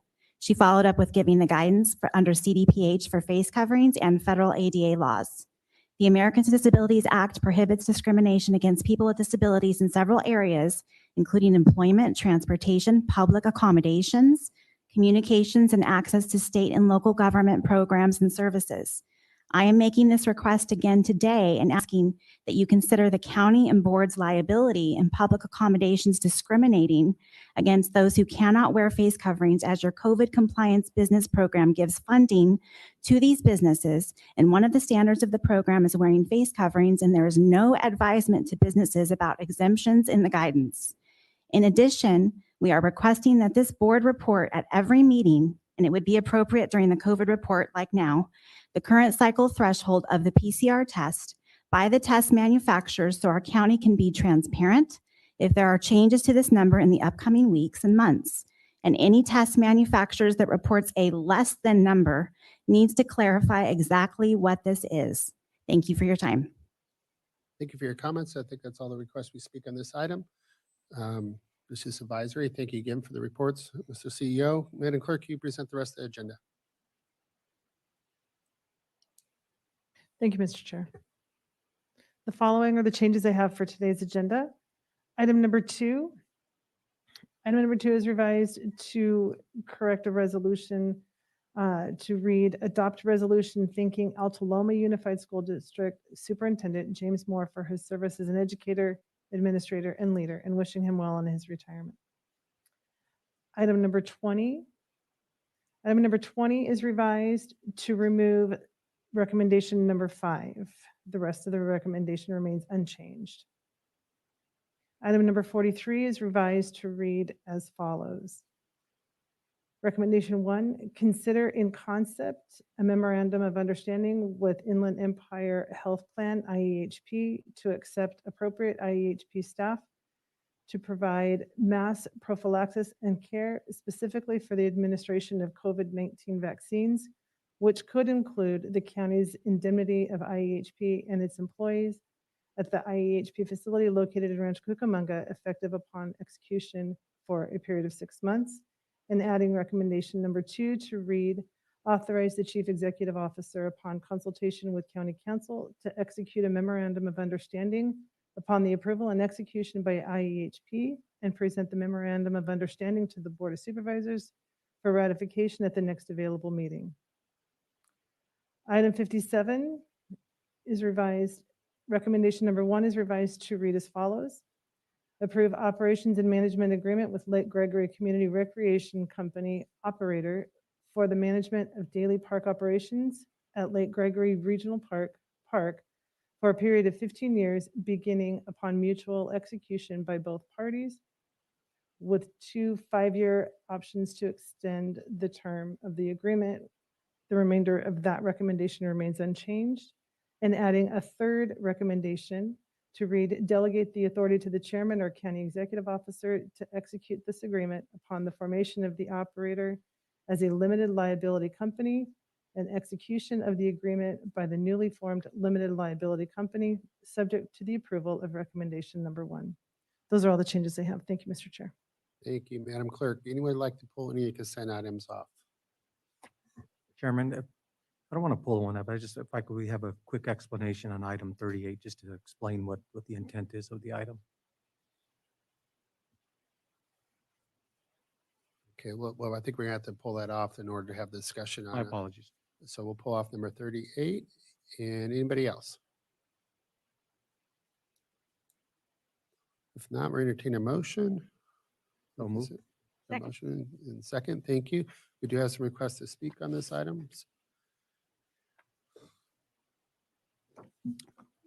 So, Ms. Richardson, then Lupe Camacho.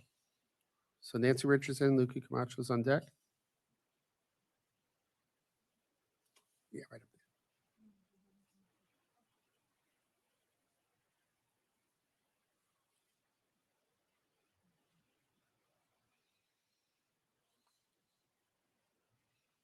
I'm going to be speaking about 25 and if time 23. I keep asking where our chart is showing how many beds are available in the hospitals, and I still am not seeing the data that we keep asking for month after month after month. According to the Riverside County one, again, from Melissa Melendez, you have a 99.88% chance of not dying. Good enough for me. Anyway, we are not in a state of emergency as per 8558-B, the Emergency Services Act. We have been describing this in every single board meeting we have, and the emergency really doesn't exist anymore, and I don't understand why we're still in a state of emergency except for the money. Ka-ching, ka-ching. You state, as the virus still exists and continues to be a local emergency. No, it is not. Viruses always exist and never go away. They mutate. The virus is still not deadly. My consent for the vax is denied and refused, by the way.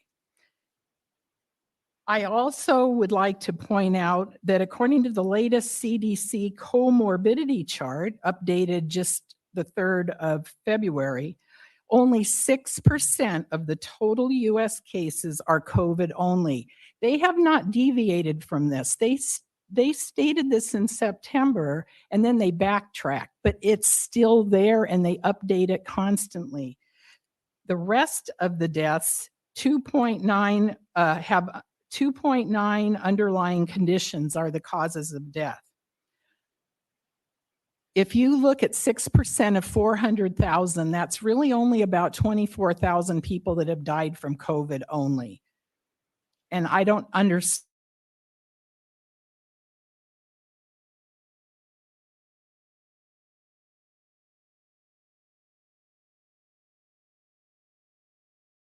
why we're in a state of emergency. We are dropping dramatically if we change the cycles as we were directed to do. Also, why are we only hearing about Arrowhead Hospital on item number?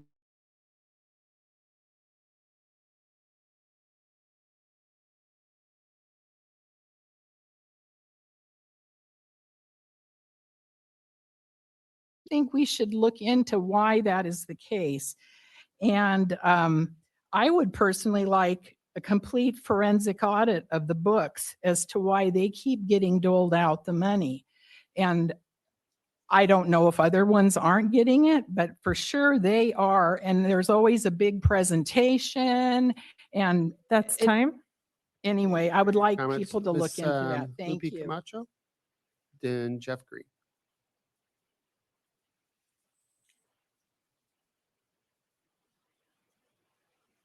Right up there. Yeah.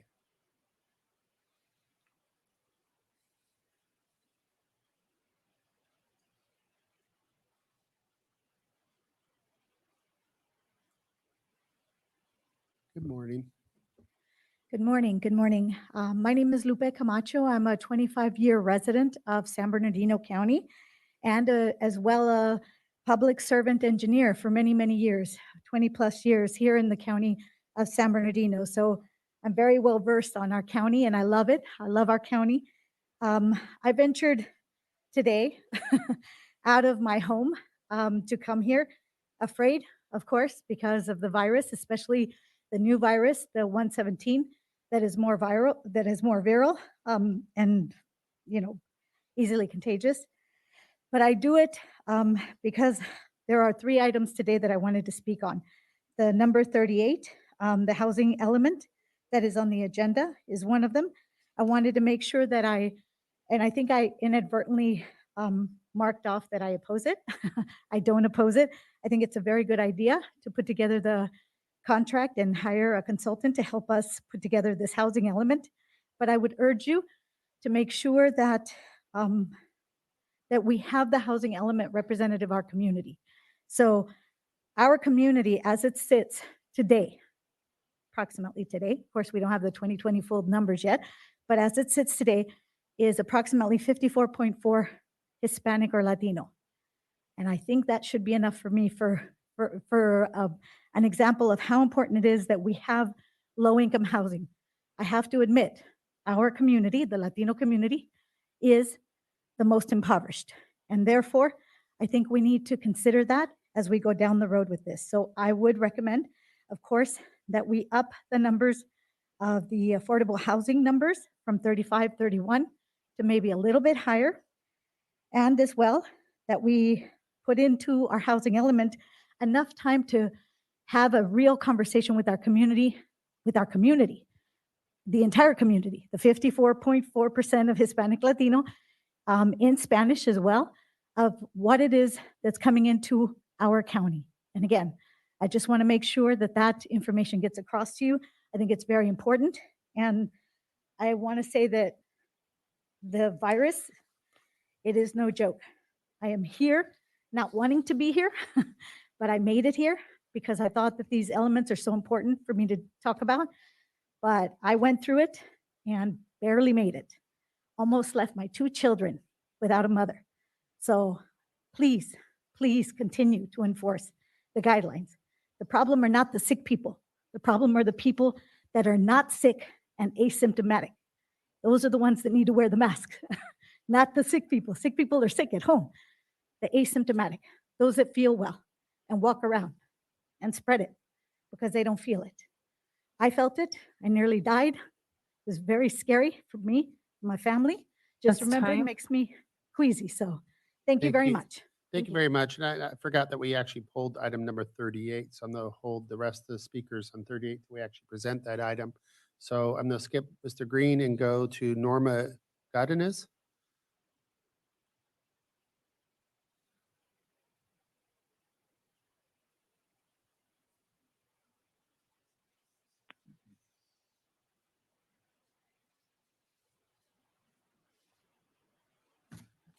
Hello, my name is Norma Godinez. I live in Alta Loma. When will the mask mandates be removed in San Bernardino County? Once again, about 90% of people wear masks, and according to item number 25 on the agenda, the county is still under a local emergency. So 11 months later, the question is, do masks, social distancing, and closing or limiting capacity for small businesses slow the spread? In March of 2020, the federal government said 2 weeks to flatten the curve. March of 2020, Dr. Fauci, the WHO, and Surgeon General Adams stated healthy people should not wear masks.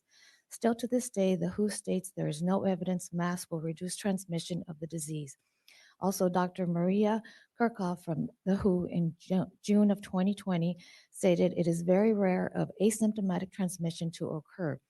As of February 7th, 2021, California has one of the country's youngest populations and Florida one of the oldest. California's overall death rate is 118 per 100,000, is now approaching Florida's 129 per 100,000, even though Florida has been completely open for months and months and California has been closed.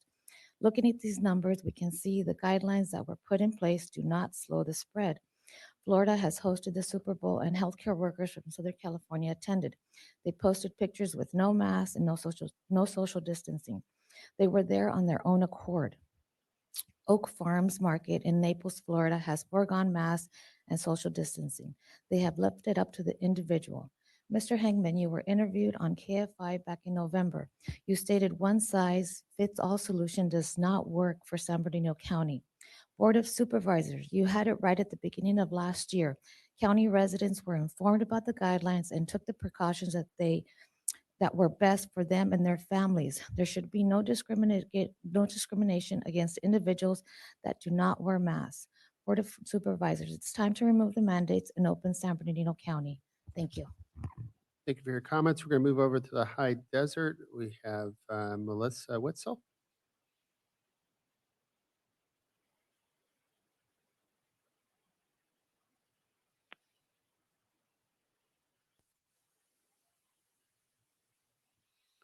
Good morning, Melissa.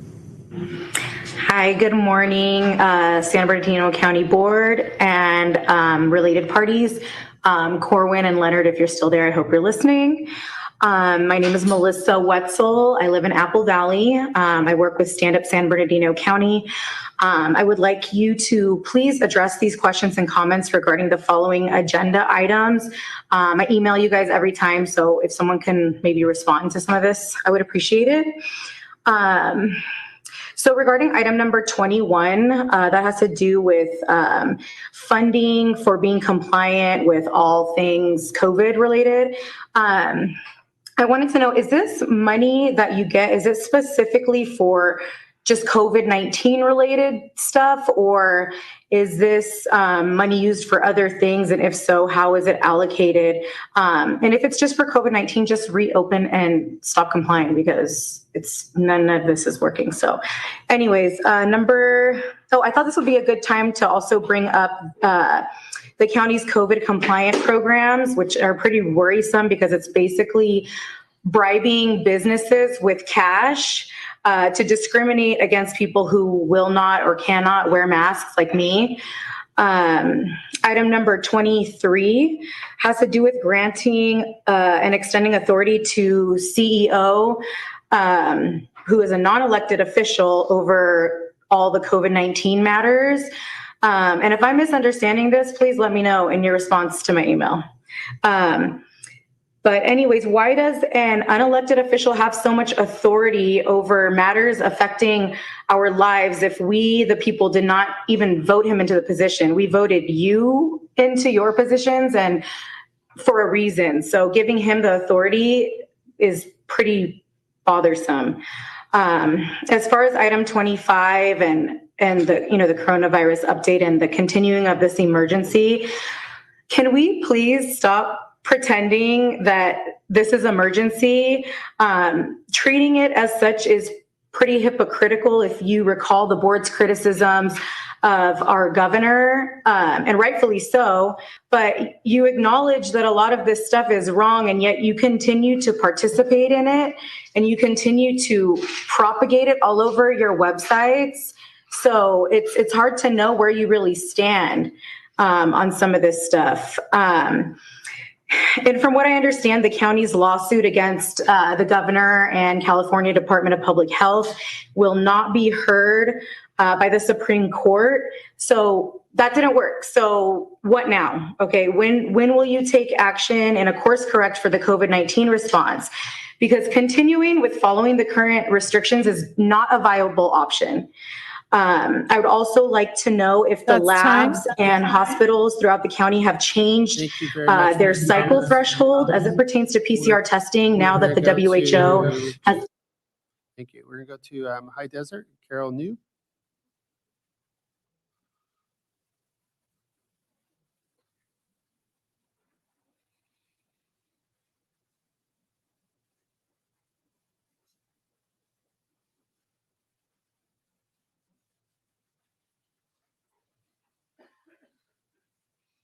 You're getting there, Jeff? High Desert, Carol New. Oh, they're both High Desert. Okay.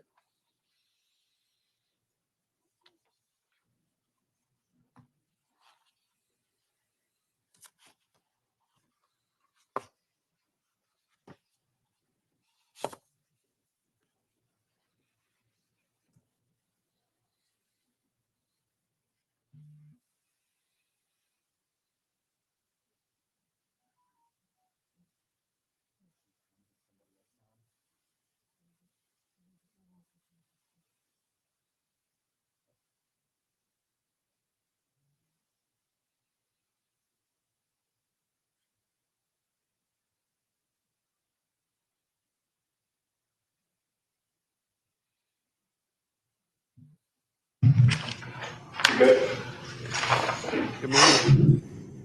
Good morning. My name is Carol New, and I live in Big Bear. And I wanted to enter into the record that there is something called the Great Barrington Declaration. I just want to read it into the record. The Great Barrington Declaration, as infectious disease epidemiologists and public health scientists, we have grave concerns about the damaging physical and mental health impacts of the prevailing COVID-19 policies and recommend on an approach we call focused protection. Coming from both the left, the right, and around the world, we have devoted our careers to protecting people. Current lockdown policies are producing devastating effects on short and long-term public health. The results, to name a few, include lower childhood vaccination rates, worsening cardiovascular disease outcomes, fewer cancer screenings, and the deteriorating mental health, leading to greater excess mortality in years to come, with the working class and younger members of society carrying the heaviest burden. Keeping students out of school is a grave injustice. Keeping these measures in place until a vaccine is available will cause irreparable damage, with the underprivileged disproportionately named. Fortunately, our understanding of the virus is growing. We know that vulnerability to death from COVID-19 is more than 1,000-fold higher in the old and infirmed than the young. Indeed, for children, COVID-19 is less dangerous than many other harms, including influenza. As immunity builds in the population, the risk of infection to all, including the vulnerable, falls. We know that all populations will eventually reach herd immunity, i.e. the point at which the rate of new infections is stable, and that this can be assisted by, but not dependent upon a vaccine. Our goal should therefore be to minimize mortality and social harm until we reach herd immunity. The most compassionate approach that balances the risks and benefits of reaching herd immunity is to allow those who are at minimal risk of death to live their lives normally, to build up immunity to the virus through natural infection, while better protecting those who are at highest risk. We call this focused protection. Adopting measures to protect the vulnerable should be central aim of public health measures.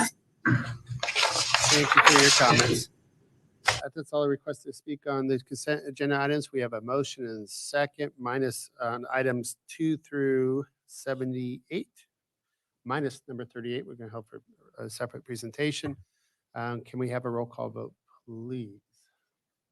Supervisor, oh, can we bring the supervisors up, please? Thank you. Supervisor Cook?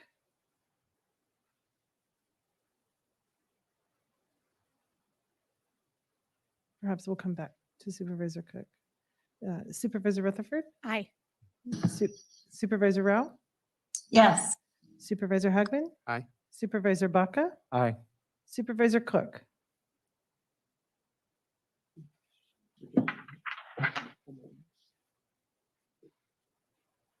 Aye. Thank you. Thank you. We'll go back for a quick presentation on item number 38.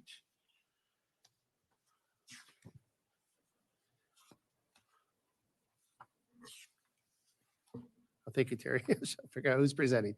Ms. Terry Rahal. Mr. Chairman, board members, I'm Terry Rahal, Director of Land Use Services.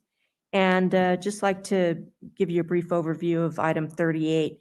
It is actually a contract with Placeworks Incorporated to conduct a number of housing studies for the county, including preparation of the county housing element. The funding for this contract is completely covered by grant funds from the state of California, and those funds are restricted specifically for housing element work and other studies that would facilitate development of housing in the community. Go ahead, Supervisor Baca. Yeah, thank you, Chairman. Ms. Rahal, so, I just want to make sure there's no misconception about item 38. So this will do a study, and what will you do with those results of the study once the results of the study are brought back to you in regards to the Bloomington area? So it covers communities all over the county, actually, but the county has embarked on some affordable housing projects, as you know, in Bloomington. And part of this analysis would include infrastructure study to review the feasibility of additional housing in that area, as well as other communities in the county. And ultimately, the housing element would be presented to the Planning Commission and the Board of Supervisors as an element of the county general plan. Yeah, so Ms. Rahal, this study is not done specifically for Bloomington. It's the entire county, unincorporated areas. Right. The housing element covers all areas of the county. One piece of the scope of work of this contract, though, was specific to studying land use and infrastructure in Bloomington, as I said, to potentially expand upon those housing developments. Thank you, Ms. Rahal. Appreciate it. Thank you, Chairman. Take any more questions on this item? We do have a couple more requests to speak on this.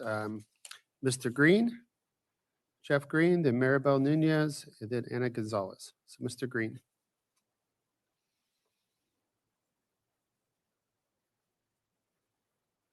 I believe they're outside. So Yeah.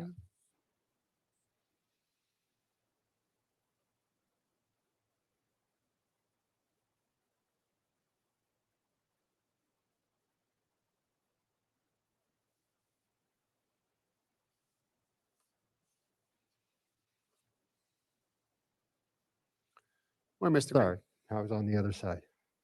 My name's Jeff Green. I'm with the Inland Equity Community Land Trust, and I'm pleased that you're hiring consultants and getting the research done you need for your RENA numbers. I wish you would have done it sooner. I am concerned because there are deadlines like in October. And I do encourage you to meet the RENA numbers at least. The San Bernardino County needs housing for poor people.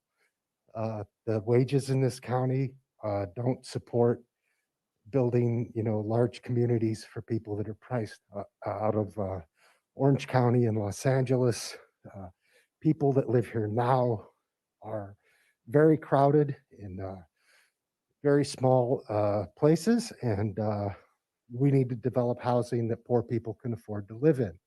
So I'm encouraged that you have a consultant. I am urging you to get this done quickly and start building houses that the people who live here can afford to live in. Thank you. Thank you for your comments. We'll move now to Maribel Nunez.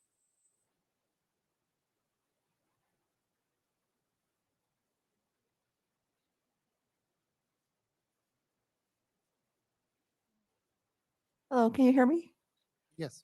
Hello, everyone. Maribel Nunez with Inland Equity Partnership. We do a lot of community organizing here in San Bernardino County. So thank you, supervisors, for letting us speak today. And yes, in regards to the housing element, I know today you're looking at PlaceWorks as a potential consultant. I think for me, I'm always a big advocate that we try to hire folks here locally because I know PlaceWorks is not from this area. And then the other thing too is I'm a little bit surprised that we are so slow in the process on the housing element that we're barely hiring a consultant. I know that in Riverside County, they already hired a consultant. They've done already several housing element workshops already. So they've done a lot of community outreach already. They have also invited community council folks attending some of those meetings and involving the planning department. So I just wanted to let you know that we're very behind. And so we need to make sure the current housing element law states that the community has to be involved. There's no option. Has to be involved in before and during and after the plan. And they have to give input, especially enough time for that to happen because there will be an environmental justice impact that's new on the housing element that I want to bring up to folks.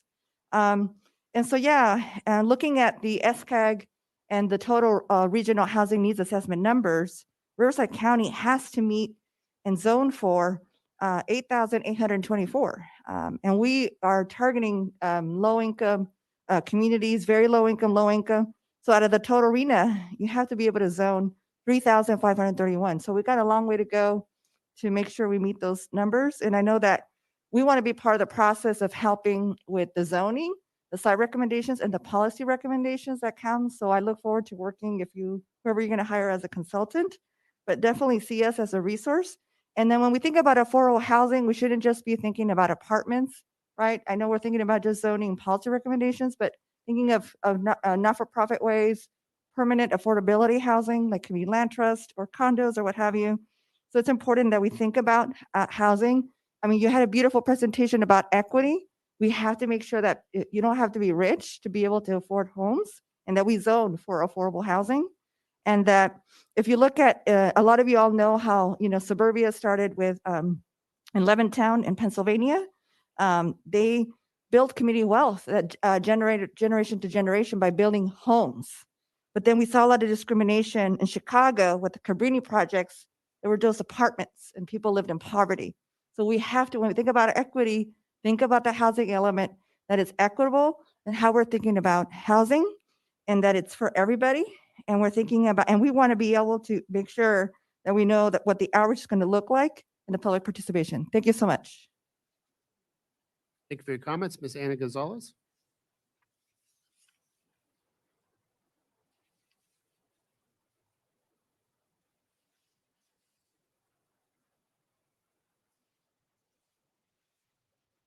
All right. Good morning, Board of Supervisors, staff, and community members. My name is Ana Gonzalez, and I'm representing the Center for Community Action and Environmental Justice, as well as the Chicano Latino Caucus of San Bernardino County.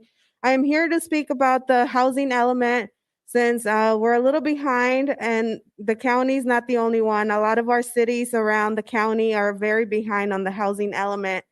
And I'm just echoing what our partners have said in their comments, that we want to make sure that community input is make sure that it goes into the housing element, because a lot of our community members are suffering, and they're being either displaced or they're becoming homeless because they cannot afford housing. I know for me, this is a very personal matter. I am a single mother. I was homeless with my 2 children after going through domestic violence and having nowhere to go for about 3 years. And just finally, I got a good job that is able to help me pay for my rent. But for 2 to 3 years, it was very hard for me to find affordable housing. I had to rent a 1-bedroom from family members or from friends for a very long time. And that is not a good way to raise a family. So I was very lucky to have a good job, to find a good job that allowed me to rent my own place now. And my children have their own rooms to live. And so many of our families around the community are facing the same experiences that I've lived. And so we want to make sure that our community's heard, that the county understands that we need more low-income housing to come in. I know it's not the job of the county to propose development projects for housing. However, we have staff that can reach out to many developers that are willing to build development for low-income housing. Our communities are suffering and they need affordable housing now. And we need to move faster on this. I know Maribel mentioned that Riverside already has even a website for people to have input on the housing element. And so we would like San Bernardino County to do something similar, so the community is able to raise their concerns and just lift their voices and make sure that we are providing safe homes for all these families in our county. And so that's it. Thank you so much. Thank you for your comments. That's all the requests to speak I have on this item. Bring it back to board for discussion and a motion. Move approval? I think we got a motion to approve. Second. We got a second. Can we ask a roll call vote, please? Supervisor Cook,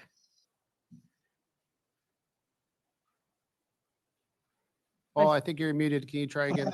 there he goes. We got Aye. it. Thank you. Supervisor Rutherford, Aye. Supervisor Rao, Yes. Supervisor Hugman, Aye. Supervisor Baca. Aye. Thank you. Thank you. That's all our consent items. We're going to move now to public comment. With a few of these, so please bear with me. First, we're going to start off with Tony Simpson. Then after Tony is Terrence Forrester. Thank you. Yeah, good morning, supervisors and chairman. My name's Tony Simpson. I'm the president of Sunchase Homeowners Association. It's a housing tract of 234 homes on the east boundary of the proposed Copart salvage yard at 801 Opal Avenue in Mentone. I'm here to express the homeowners' concerns regarding the approval of a salvage yard next to their properties, the safety of high school kids from increased traffic, the demolition and grading work that's already been done without any permits being issued. March 20th, 2018, the board approved a zoning change for this property from RS to IC. A conditional use permit was issued to reestablish a manufacturing and warehouse operation. February 26th, 2020, approval was given by the county to change the land use from manufacturing and warehouse to the storage of salvage vehicles. The goal implementation that staff put in the report in 2018 stated that the amendment from single residential to community industrial will allow the existing facilities on site to be used for limited manufacturing and warehouse operations. How does a salvage yard meet this goal? The Sunchase homeowners have no record of being notified of this major land use revision. Neither does the Chamber of Commerce in Mentone. On approximately January 4th, a large D8 cat graded the site and disturbed all the existing ground. Piles of rocks, tires, dirt were generated. County's response was that this was a weed abatement. January 21st, Mr. Warwick with Land Use Services Department notified Terry Foster that minimum demolition was being done due to thefts. Mr. Warwick also stated no permits had been issued. If knocking down warehouses was, light demolition, it wasn't. San Bernardino land use red tagged the site as unsafe on 2-3. However, demolition continued and site gates remained unlocked, and they're still unlocked today. No stormwater runoff mitigation measures were in place. Notified County Planning and Code Enforcement on January 21st and 25th of these conditions and working without permits. As of 2/8 yesterday, a code enforcement officer has not been assigned. Our concerns: safety of 16-year-old high school kids driving in an area with increased salvage vehicle deliveries, leaching of oil and fluids into groundwater, no solid services proposed under the vehicles, were samples for ACM taken, asbestos containing materials, roofs have been removed. Homeowners on Beryl will be looking out over acres of salvaged cars. No grading plans approved, no demolition permits approved, no MPDES permits approved prior to grading, no dust control plans submitted, no rumble plates in place or tire washing set up. Were any qualified biologists retained prior to the D8 bulldozer disturbing the site? There are no temporary noise barriers installed per the CUP. Were archaeological monitors present during grading? Due to the permit violations so far by the owner, the Sunchase HOA is asking the county to revoke the current use permit and That's require time. new submissions and new hearings. And I would like to thank Dawn Rose and her staff and land use for their help on this. Thank you. Terrence Forrester, then Angela De La Rosa.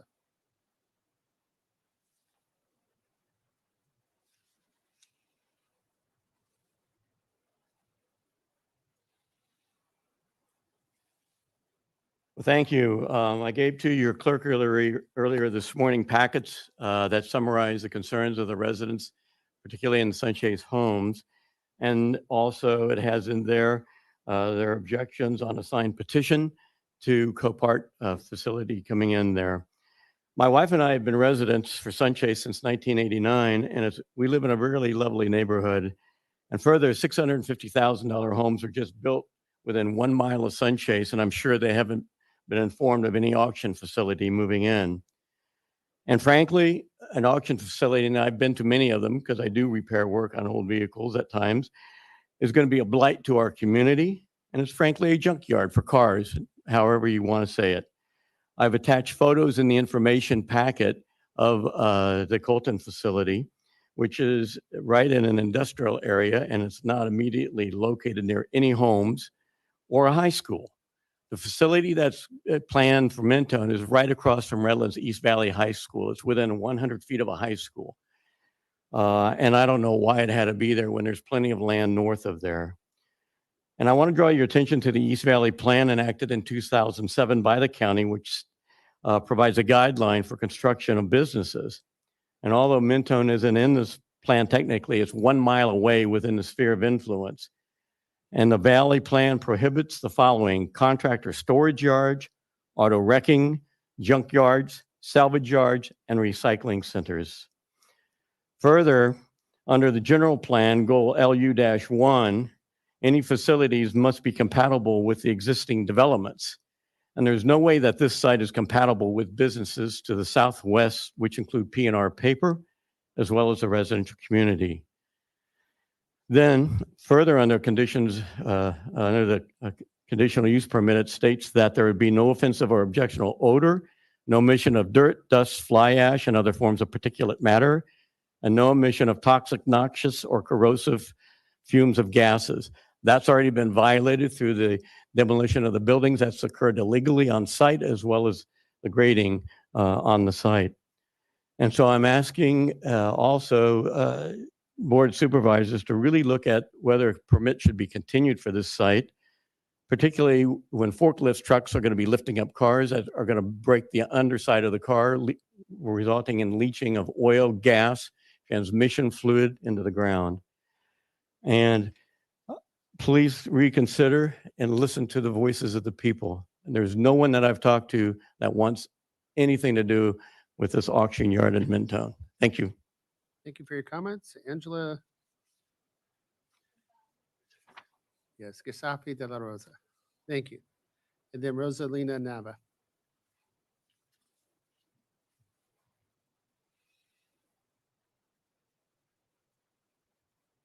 Good morning, Chairman Hagman and all the Board of Supervisors.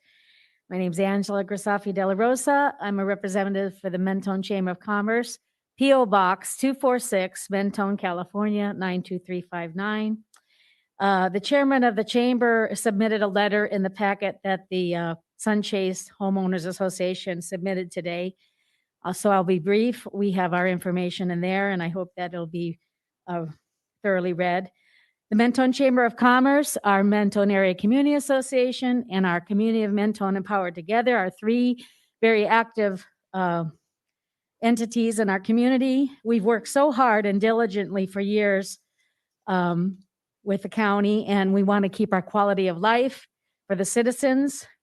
We work with the Economic Development Agency for the last 2 years on bringing tourism to our community. We're trying really hard to make it a quality of life for our people.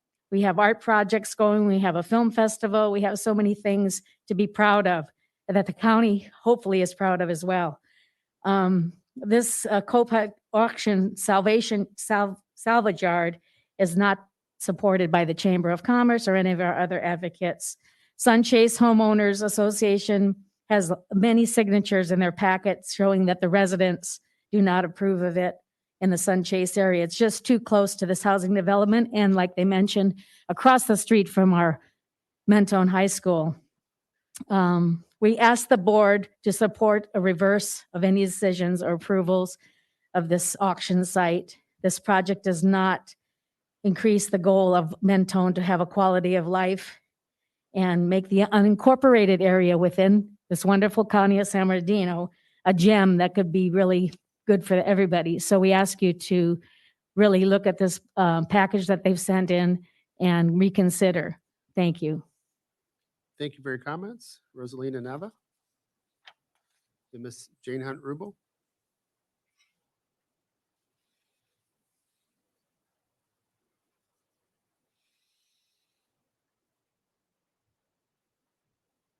Good morning, honorable supervisors. My name's Rosalinda Nava, and I reside in Redlands. And I'm here with my neighbors who you just heard from.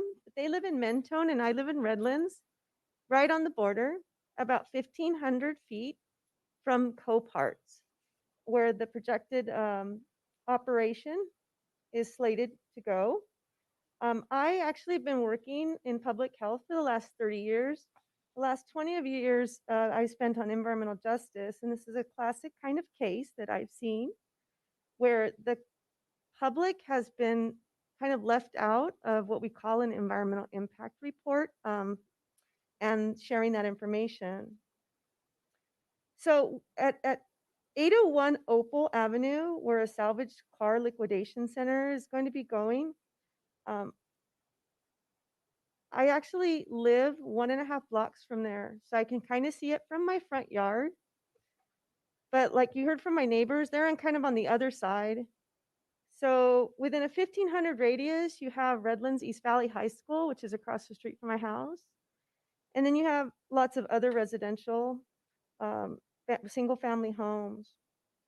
As you know, the California Environmental Quality Act requires state and local governments to inform decision makers and the public about the potential environmental impacts of proposed projects and to reduce those environmental impacts to the extent feasible. Given that this type of business will be processing vehicles who will have ruptured radiators, engines, and gas tanks due to their origin of relinquishment, such as collisions, natural disasters, or vandalism, I'm requesting assurances to our community that the county has done its very best to safeguard our health. The county has tools within its power and jurisdiction like CEQA, the local CUPA, and the regulations to employ good use of an environmental impact report to ensure that the surrounding community does not bear the burden of the cumulative impacts from this operation. I'm kind of wondering if the county might consider using these tools and inform the public that they will not be living in like a region where there's going to be higher risk of cancer, asthma, neurological degradation, or that a developing fetus won't be altered by this operation. When drafting the EIR, it is important to carefully analyze data that includes pollution dispersion models, water discharges, asbestos, lead abatement, battery storage and disposal, fire hazards, and other toxics like those which will impact the children who attend the high school directly across the street, which is literally across the street. Whereas most of the residents in surrounding neighborhoods like mine, which include 152 Del Flora single-family apartments. That's all time. Thank you. Thank you for your time, and I appreciate your attention. Thank you for your comments here. We're going to move over to Ms. Jane Hunt Rubel and Nancy Richardson.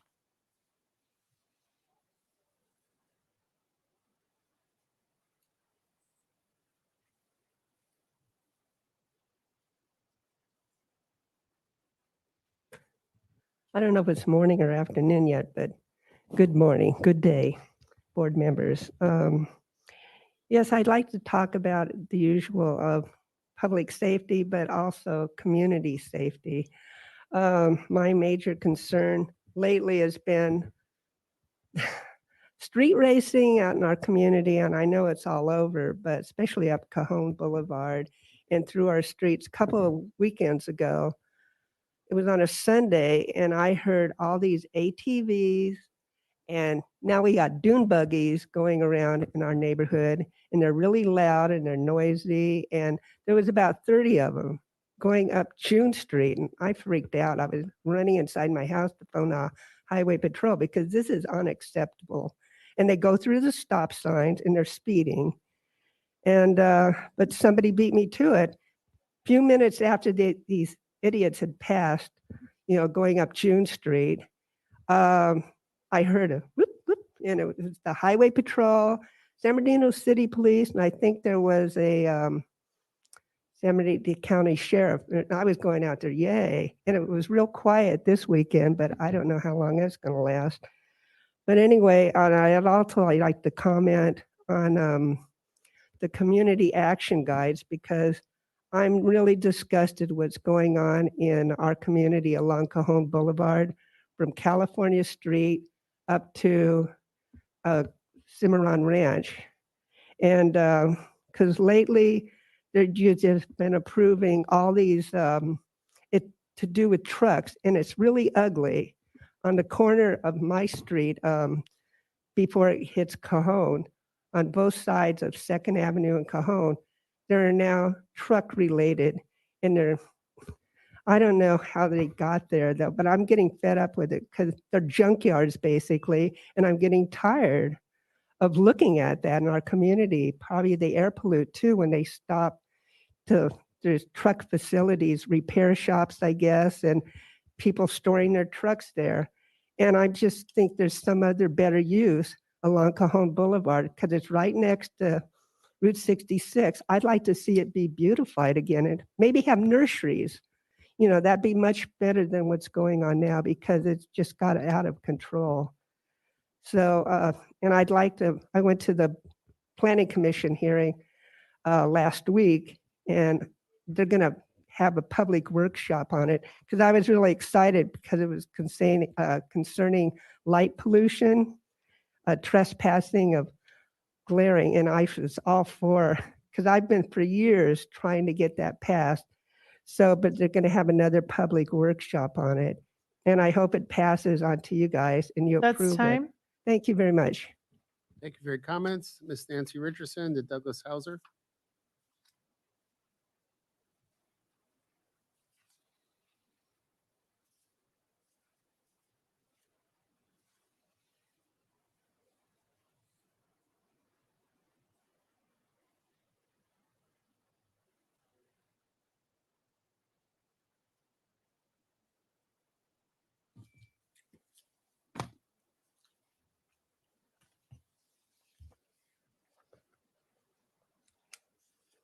Okay. I just wanted to refer to some of the current science on mask, vaccines, and testing. The current science shows that there is a vast underreporting of physical maladies and deaths after the second shot, regardless of whether it's Pfizer or Moderna. People with underlying conditions are the ones that are dying.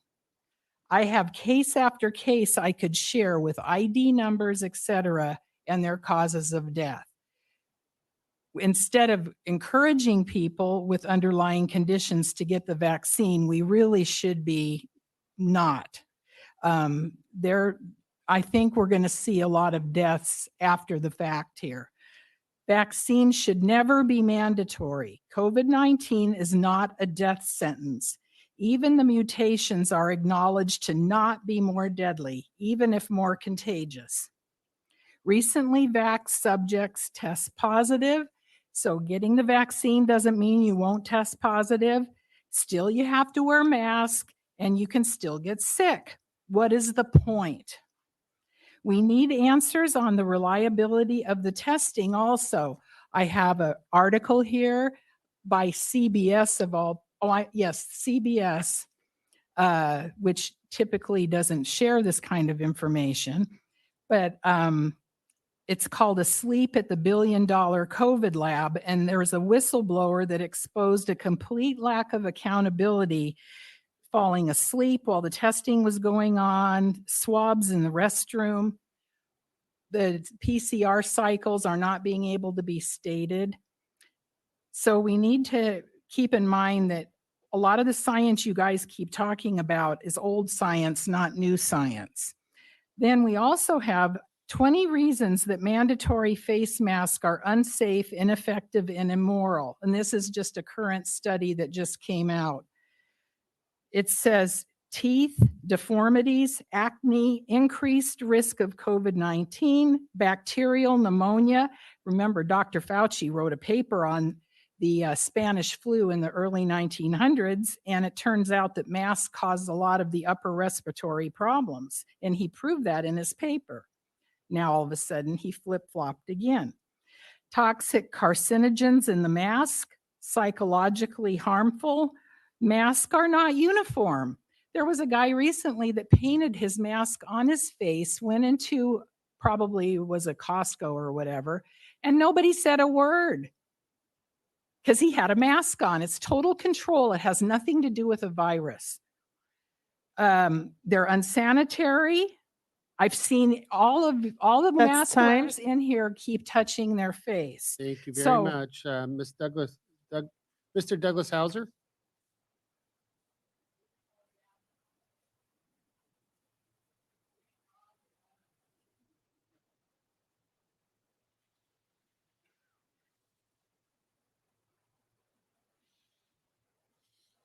Thank you.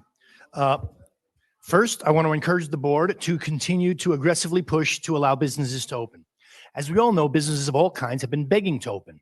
While police, firefighters, mail carriers, and trash collectors have been doing their jobs, bars and restaurants, retail outlets, warehouses, and many others have wanted to open, assuring the public that they can do so safely using masks, distancing, and reduced customer flow.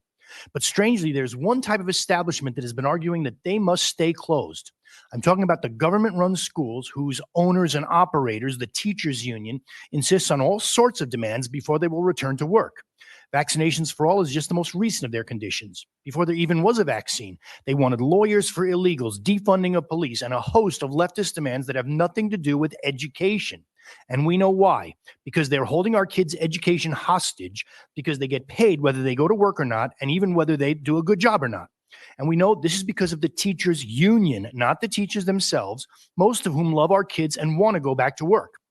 Let it be noted that private schools have been operating safely for months, and schools in other countries likewise, so we know there is no major health threat to teachers or students.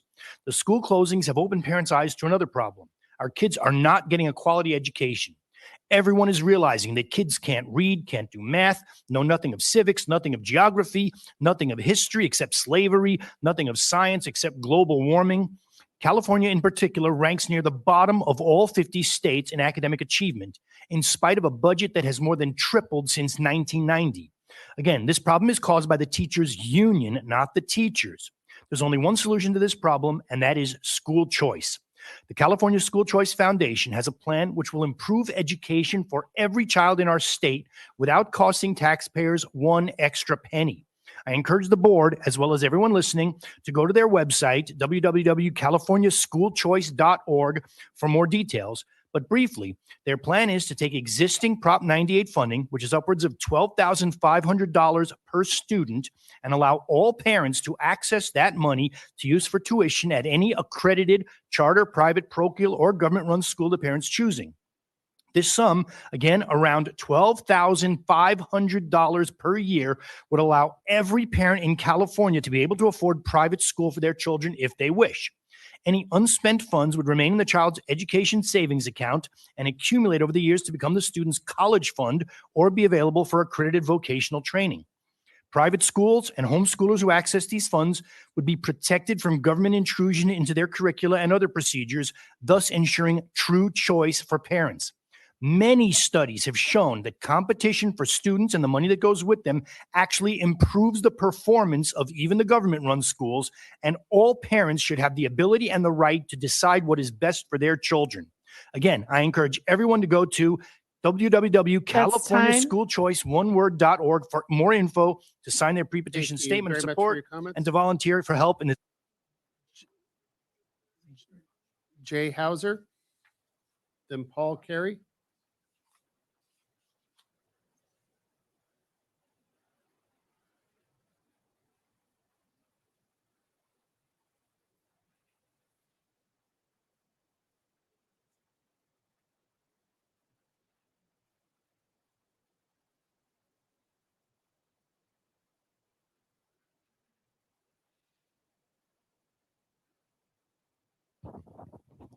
First of all, I want to thank my supervisor, Supervisor Don Rawl, for her attentiveness and responsive to me personally. When we had a meet and greet in our house with 30 people when she was running, I didn't think none of us expected that she'd be facing what we're facing. I think all of you had no idea where you'd be, but here you are. And these are very troubled times. And I think the most troubled are the generations, the older generation and the younger generation. I have a degree in gerontology from USC. I worked with seniors all my professional career. And as seniors get older, they enter their golden years. And what does that mean? That means that, and I'm a senior myself now, and I know that that means that, life is short for me.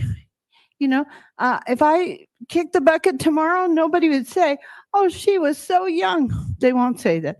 So these are my golden years. And what I want to do is be free to make my own decisions, to be treated like an adult, to be able to say, I want to go to Thanksgiving dinner with my children, with my grandkids. I want to have Christmas with them because I know that I may not be around for next year. And so I'm willing to take whatever risk I personally want to make. And the idea that we would treat seniors like infants and that we're going to make decisions for them and we're going to tell them what they can and cannot do. Now let's look at the other generation, the young children. And everybody talks about academics, but I want to focus on the playground. Where do we learn to socialize? It's on the playground. When you learn to deal with bullies, when you need to stand up for your friend, where you learn to share, where you learn to become a human being. And every woman in this room knows that when your girlfriend in the 4th grade breaks up with you, that's preparation for the man that will break up with you later. And so I think these two generations have been really short shifts.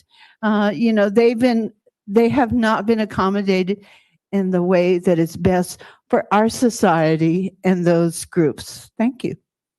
Thank you, Don. Thank you for your comments, Paul Carey. Then Angel Barton.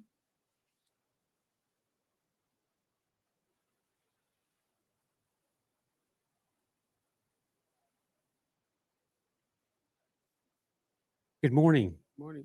Thank you, council members, for hearing me this morning and for everyone that's here.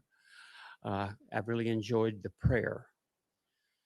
My situation is, my question to you is, how many of you are aware that in the county, we have a code that states that if you are a landowner in the county of San Bernardino, and that is a vacant piece of property, that you cannot have anything on that property unless you pull a permit and build a home.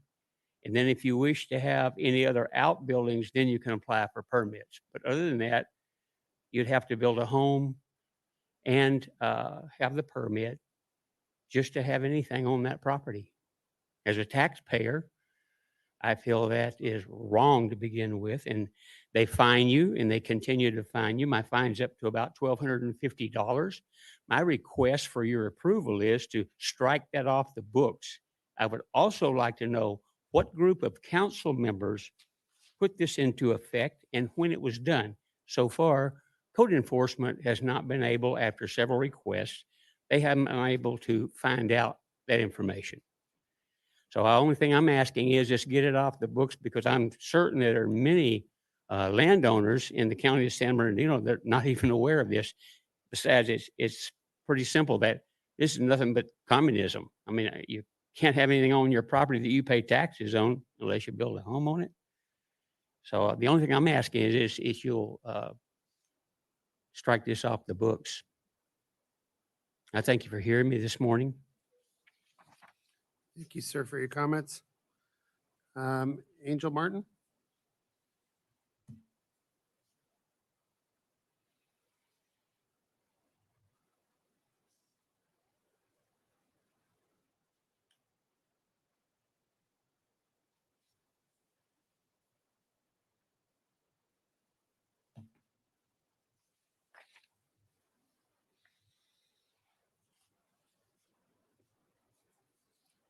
To that, Mr. Murphy afterward.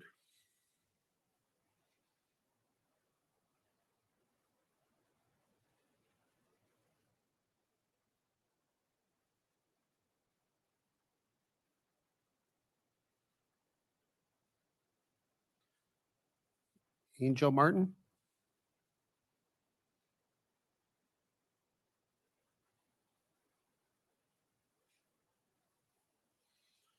We're going to pass Angel for right now. Go Mr. Murphy.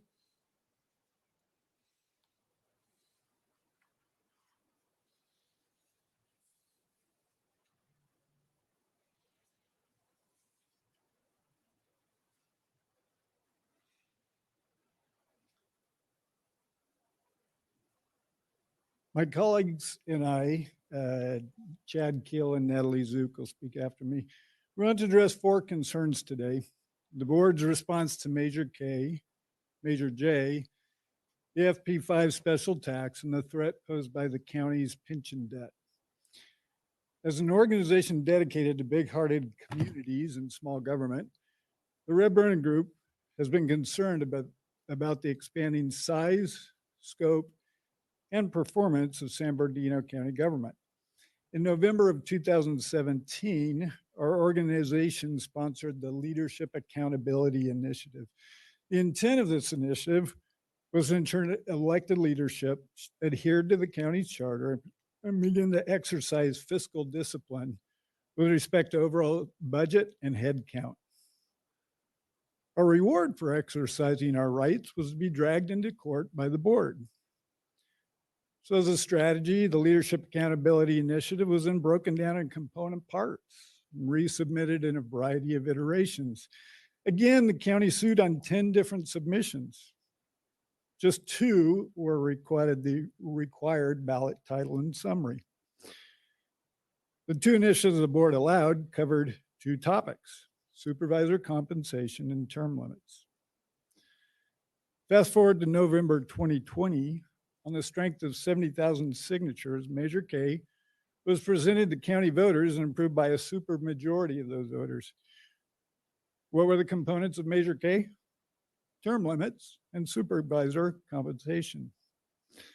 Measure K, with its limit of 1 term and cap compensation, was the only option for reform that this board did not sue us over.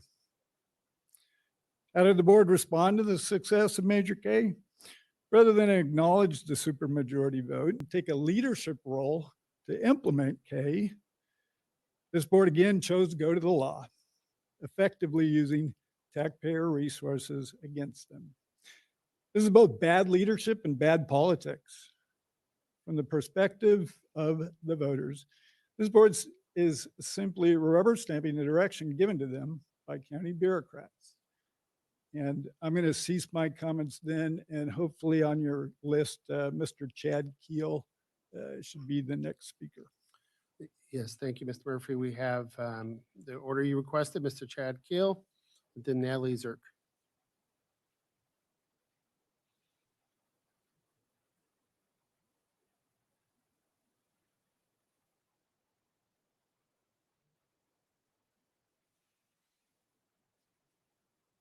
Thank you, Chair. Thank you, Supervisors. And thank you, non-elected former librarian. What a promotion.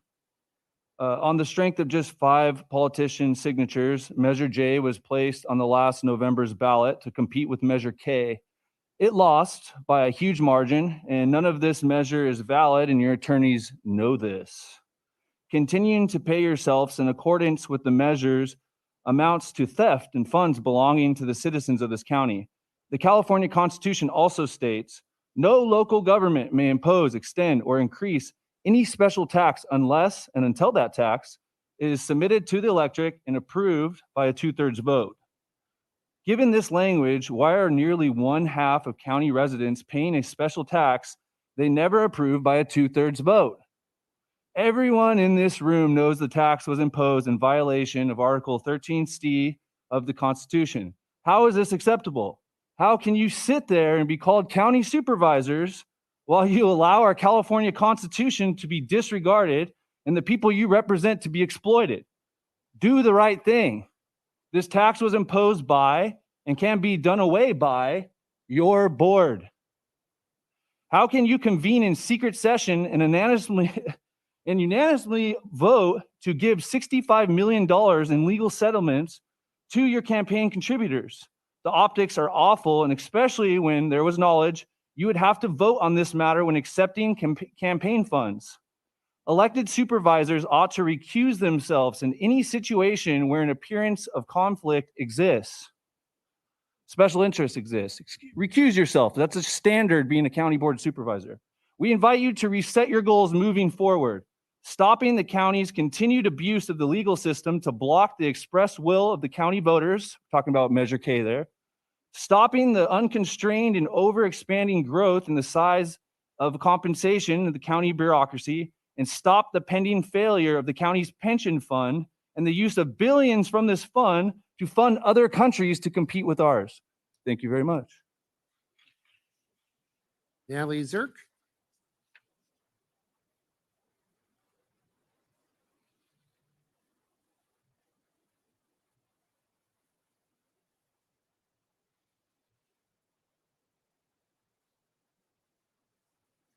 Good afternoon, Chairman and honorable members of the board. My name is Natalie Zook. I am a lifelong resident of San Bernardino County.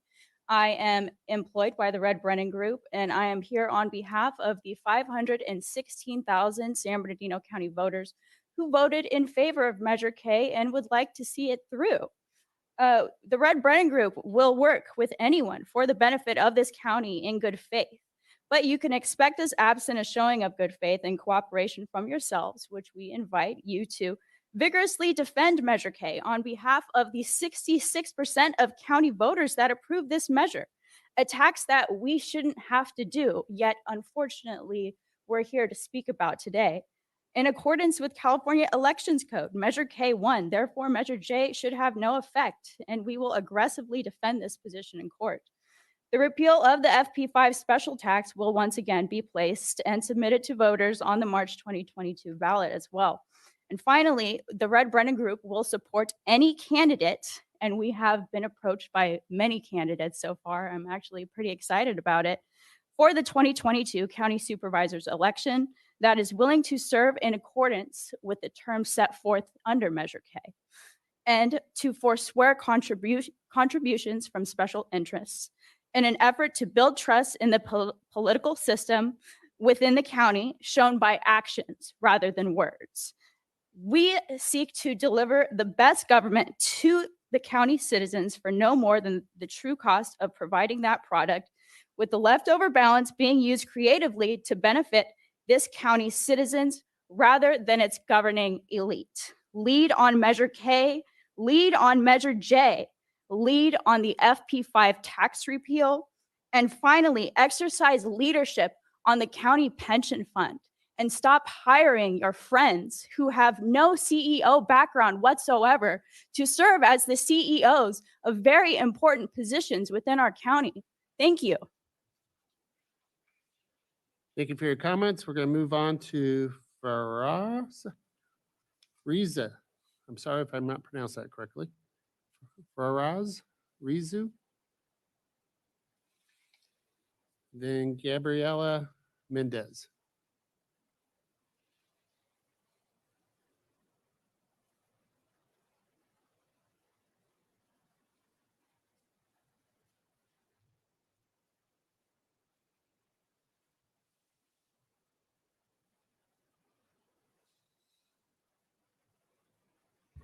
Hi, and thank you, supervisors, for having us here. I'm here on behalf of the CCAEJ, the Center for Community Action and Environmental Justice, and we're here opposing a development in Bloomington called the Bloomington Business Specific Plan. And essentially, this plan is going to be built over what is about 200 homes and a high school, and near other sensitive receptors and 2 other high schools as well. And we have serious reservations about this project. This project is being rushed through, and there are a lot of community members that we canvassed in that neighborhood that have not been communicated about this project, that don't know that their properties are being sold. And there are many who are saying that they don't want to sell their properties and they don't want to live near another warehouse. And if you actually go outside today and you look at the air quality outside, it's pretty bad. And this is because of immense trucking and emissions that's coming from these warehouses. And we don't need another warehouse in Bloomington. In fact, we actually had, we received data, tracking data that showed that the highest amount of asthma rates, hospitalization from asthma in San Bernardino County or in San Bernardino City and in Bloomington, which is where there are other warehouses as well. And so we're actually highlighting this today because we need action on this, and we need supervisors who listen to community members and not just the special interests that, you know, really line the checks in their pockets with donations. So we're here because we need to see what the supervisors can do to listen to the community and to highlight that this is an environmental justice issue. There was a whole presentation about equity at the beginning of this meeting, but it rings real hollow when it comes down to the fact that we're about to see about over 100 members of these communities displaced. So we wanted to urge that the supervisors and the planning commission really look into how we can bring the community into this process and how we can push back on the warehousing that's going to be releasing more emissions, more pollution, and worsening air quality in our community. Thank you. Thank you for your comments, Gabrielle Mendez, and then Jeff Green.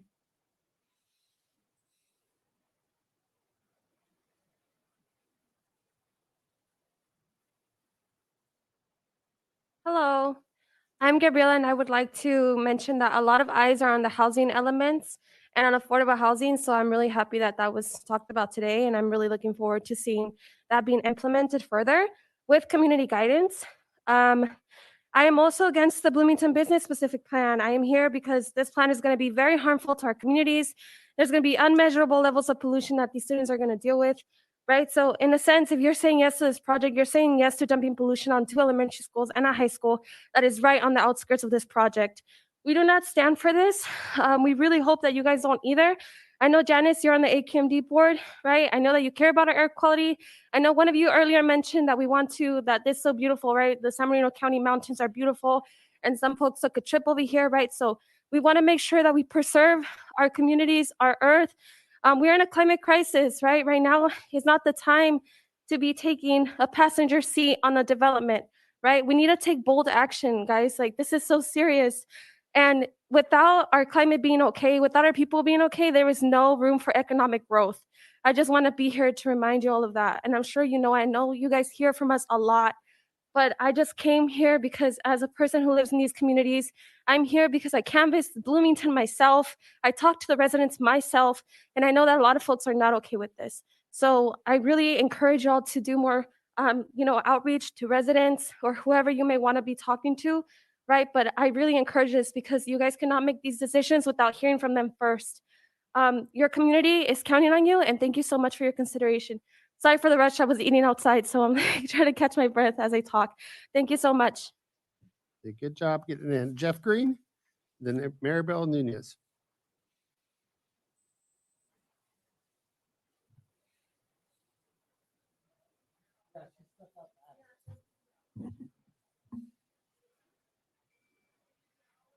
Hello again, I'm Jeff Green from Inland Equity Community Land Trust, and I'm just urging you to please support the community that lives in Bloomington now and don't build a warehouse on top of the houses. We need housing. There's plenty of places to put warehouses.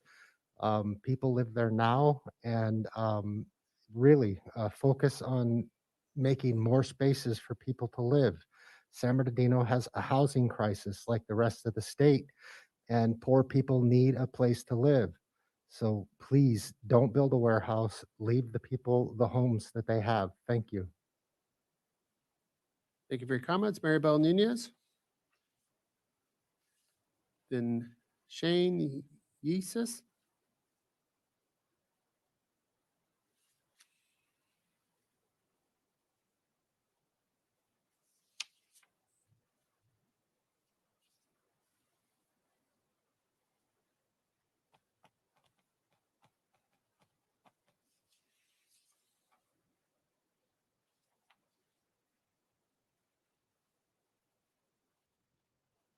Hello.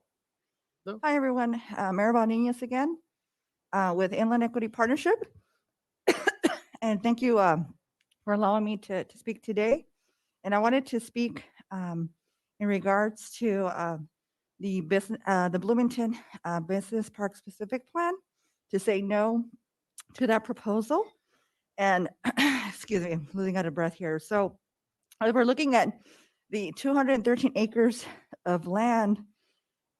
We're looking at 200 families that live there. You know, we just had a beautiful presentation about equity. And if we have people displaced, that's not equitable, especially the people that live there are people of color, low income. So I think that accepting a project like that and just raising our communities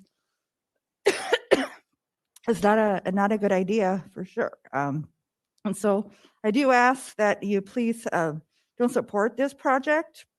Like I said, we are so just looking at the housing element.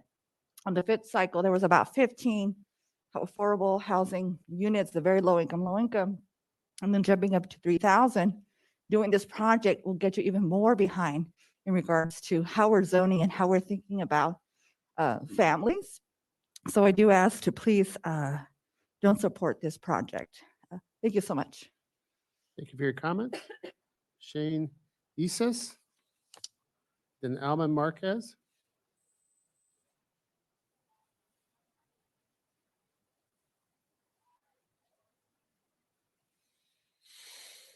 Hello, everybody. My name is Shani Seiss, and I'm with the CCAEJ.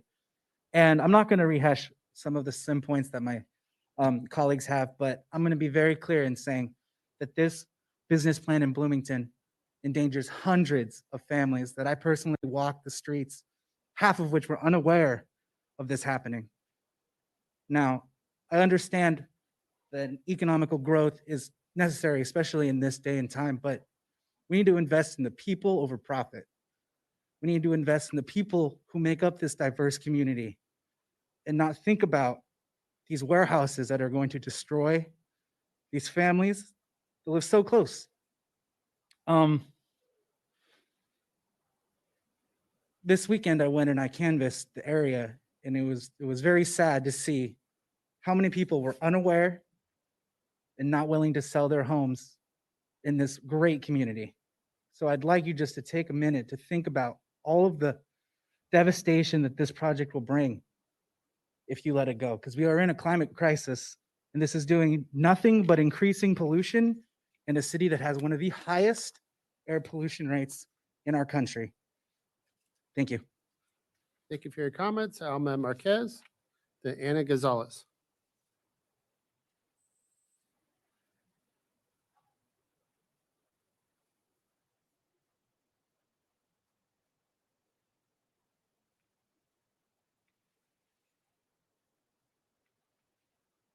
Good morning, esteemed supervisors, staff, and community members. I'm here on behalf of CCAG. I am the executive director there, and I'm here to oppose the Bloomington Business Park project. Me, along with staff, were out there this weekend canvassing the neighborhood that is going to be impacted by this new warehouse in a residential community along 3 schools close by. And I was very disappointed to learn that most of the people that we went to knock on the doors did not know about the project. Maybe their landlords knew, but there were low-income housing folks who really didn't understand what was going on, limited English, and were very, very scared about what was going to happen. And I, for one, as executive director of CCAJ, I'm strongly opposed to this project. Enough is enough. Our communities have suffered enough from all of the warehouses that are impacting their communities. Their air quality is just getting worse day by day. We're going through this pandemic right now. Kids don't know where to go. There's already been a child that was killed along one of the streets in that neighborhood. When will this all end? I'm asking you as elected officials to do the right thing and use your conscience. What if it was your child that was walking along these streets where the trucks are? There's no sidewalks. Please do the right thing and do not allow this project to happen. This is happening in the Bloomington community. Where is it going to go next? Please join us in this effort to oppose this project. Thank you. Thank you for your comments, Ana Gonzalez. Then Lupe Camacho.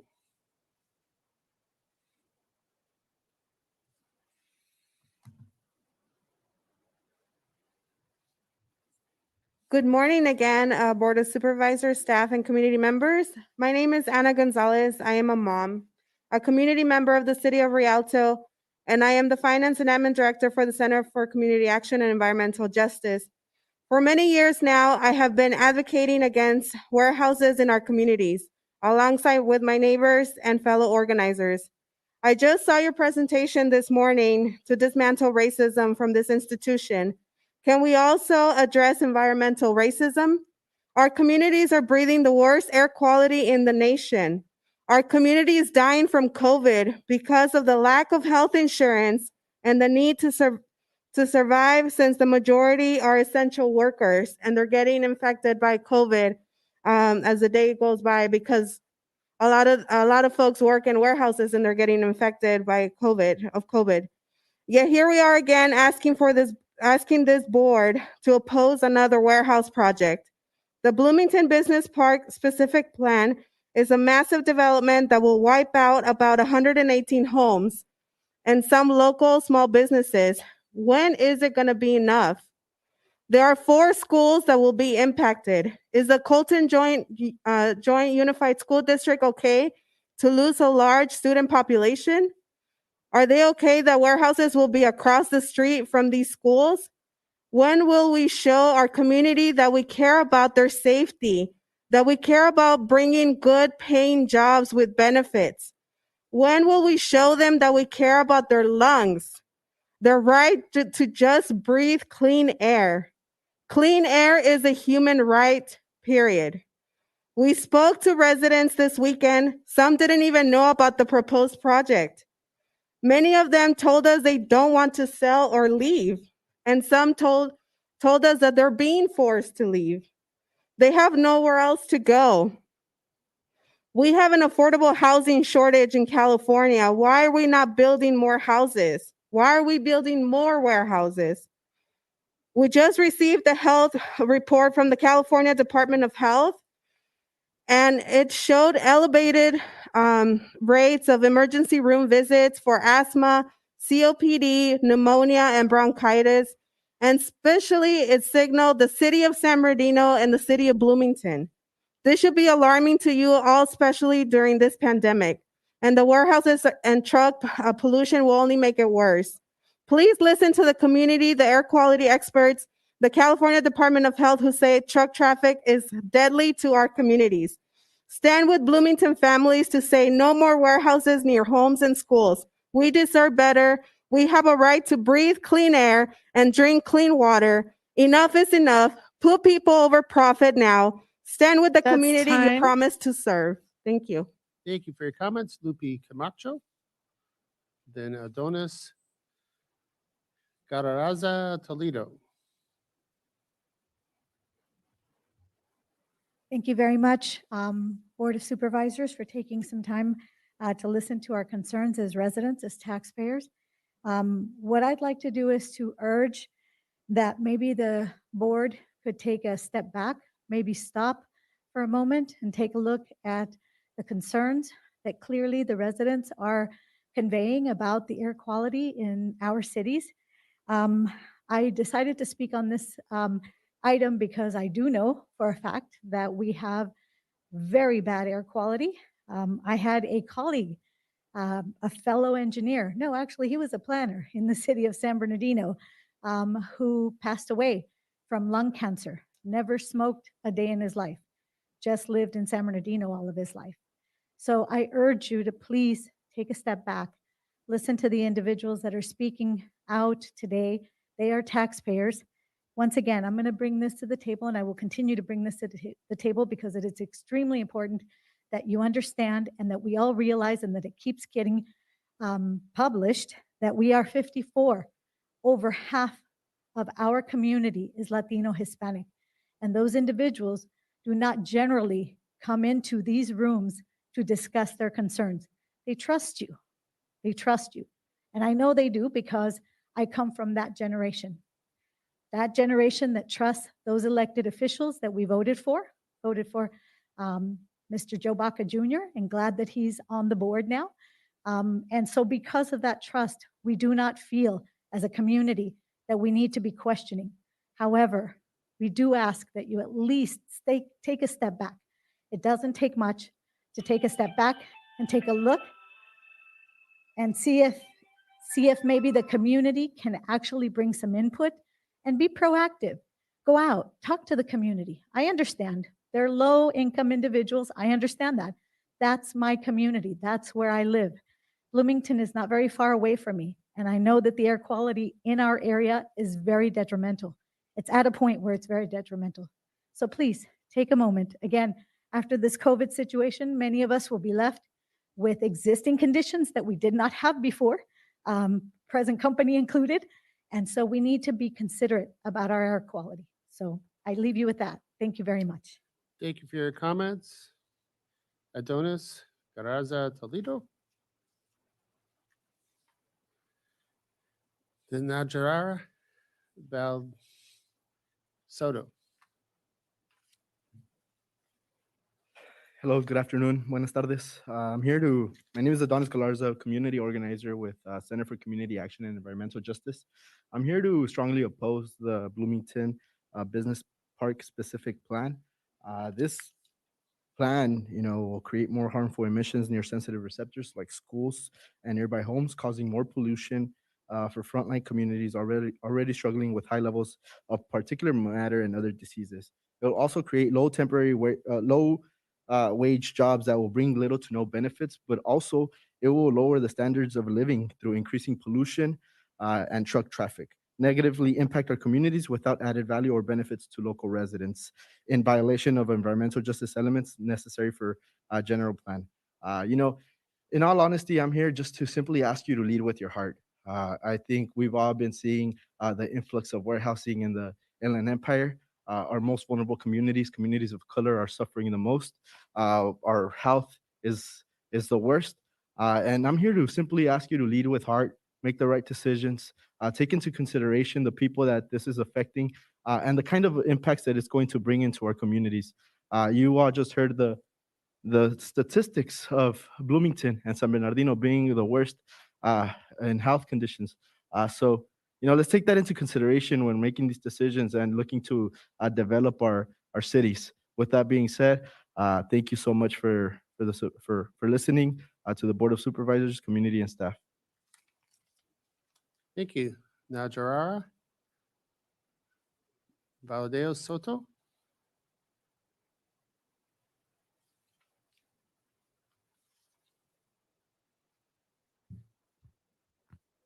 Hello, thank you. My name is Nahaira Valdovinos. I work for the Inland Empire Immigrant Youth Collective, but I'm also a resident of Rialto, which nears Bloomington. But I'm not here to speak for myself. I'm here to speak for our youth, one of our youth leaders who lives in Bloomington. And she could not be here because, she has school.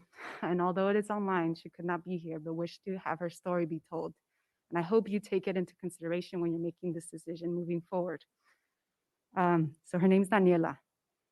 She says, I've heard that when you are in a stressful situation for a long point in time, you won't notice. I lived in Bloomington my whole life. From where I lived, there's a warehouse a couple houses down. And from that one, there's another one across the street. I won't get into how long each warehouse has been there or why it was built so quickly. I want to talk about how I thought it was normal, how I noticed that there was traffic and that it would get worse on my way to school. I still remember one of my professors telling us that Bloomington students came out with the worst lung results when trying to join the Army. I was shocked, but not shocked enough to realize it was because of the warehouses around us. I know owners are being offered money for their homes, but there's no consideration as to where they will go and how much that funds would be, or how many children will have to start anew because of your decision to fill Bloomington with warehouses. They say they are moving forward with jobs. I have always felt, as someone who lives in Bloomington, that we are resilient people and that we do not need jobs. If anything, we create jobs for ourselves. We sell on this fruits and flowers and make do. So jobs are not endless here in Bloomington because our people do not need jobs. Again, we make them. What people need is their homes. They need clean air. They need clean water and stability within their families. Do not try to make it seem like you are saving us because we do not need saving. We need you to listen to the community and to the community who lives in Bloomington, because what they want is not another warehouse. What they need is homes, a green space, sidewalks, and ultimately for our community to be treated with dignity and respect. And that is what Daniela and many other residents near her home wish for you to know. That is what they're feeling in regards to the warehouses. So I hope you listen to them, because they will be the ones who are left with the negative effects of their warehouses. Thank you. Thank you for your comments. Glenda Murphy, and then Ron Sellers.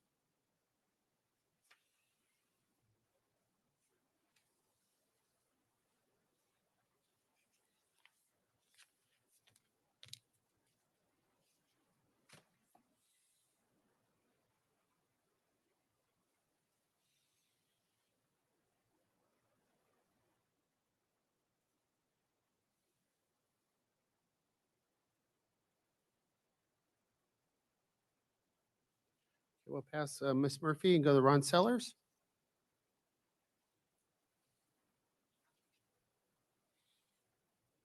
Jay, you're on deck.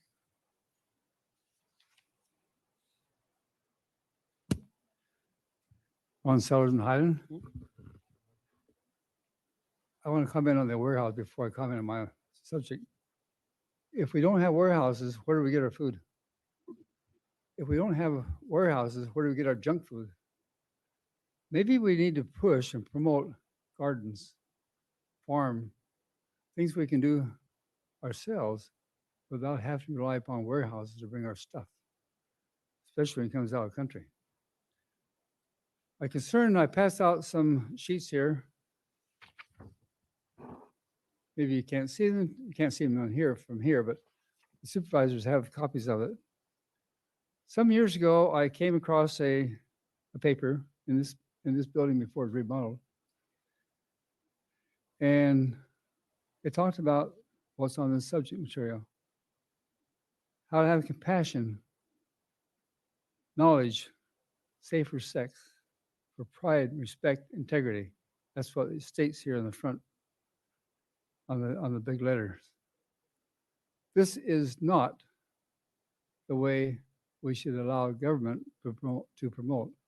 We don't need this kind of promotion of garbage, of teaching our children that pornography and other things is right for them. This goes back several years ago. This is a time when Gary Ovitt was actually in the county as well. I picked these papers up at one of the county buildings here on 2nd Street. The address is still here on the paper that's inverted because of folding papers. I put this in, I made copies of this so I can have to show what we've had in the recent past. Every supervisor has a copy of this paper here I gave out this morning, and a few other people may. We need to teach our children integrity and quit trying to destroy them with Common Core. Common Core was destroying people, children in schools because the way the public unions are.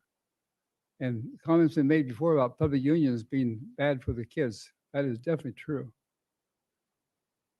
Public unions have not done anything to benefit children going to school. They have not done any benefit at all to help out this county or this country. They take money and they demand funds. I belonged to a union years ago. I know how they worked then, and I think it's gotten worse since. We need to promote integrity. We need to promote respect, promote and pride, and knowledge and compassion. We That's don't time. need to. Yeah, and that's another thing I don't like. Thank you, Mr. Sellers. Mr. Lindberg? And then Brenda Ora?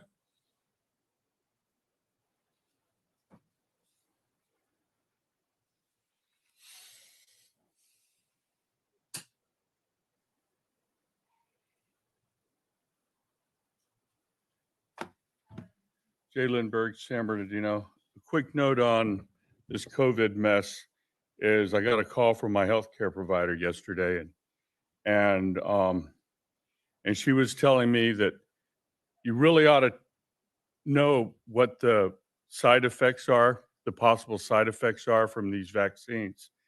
And I've been doing some research on it. Most of it came from the American frontline physicians. And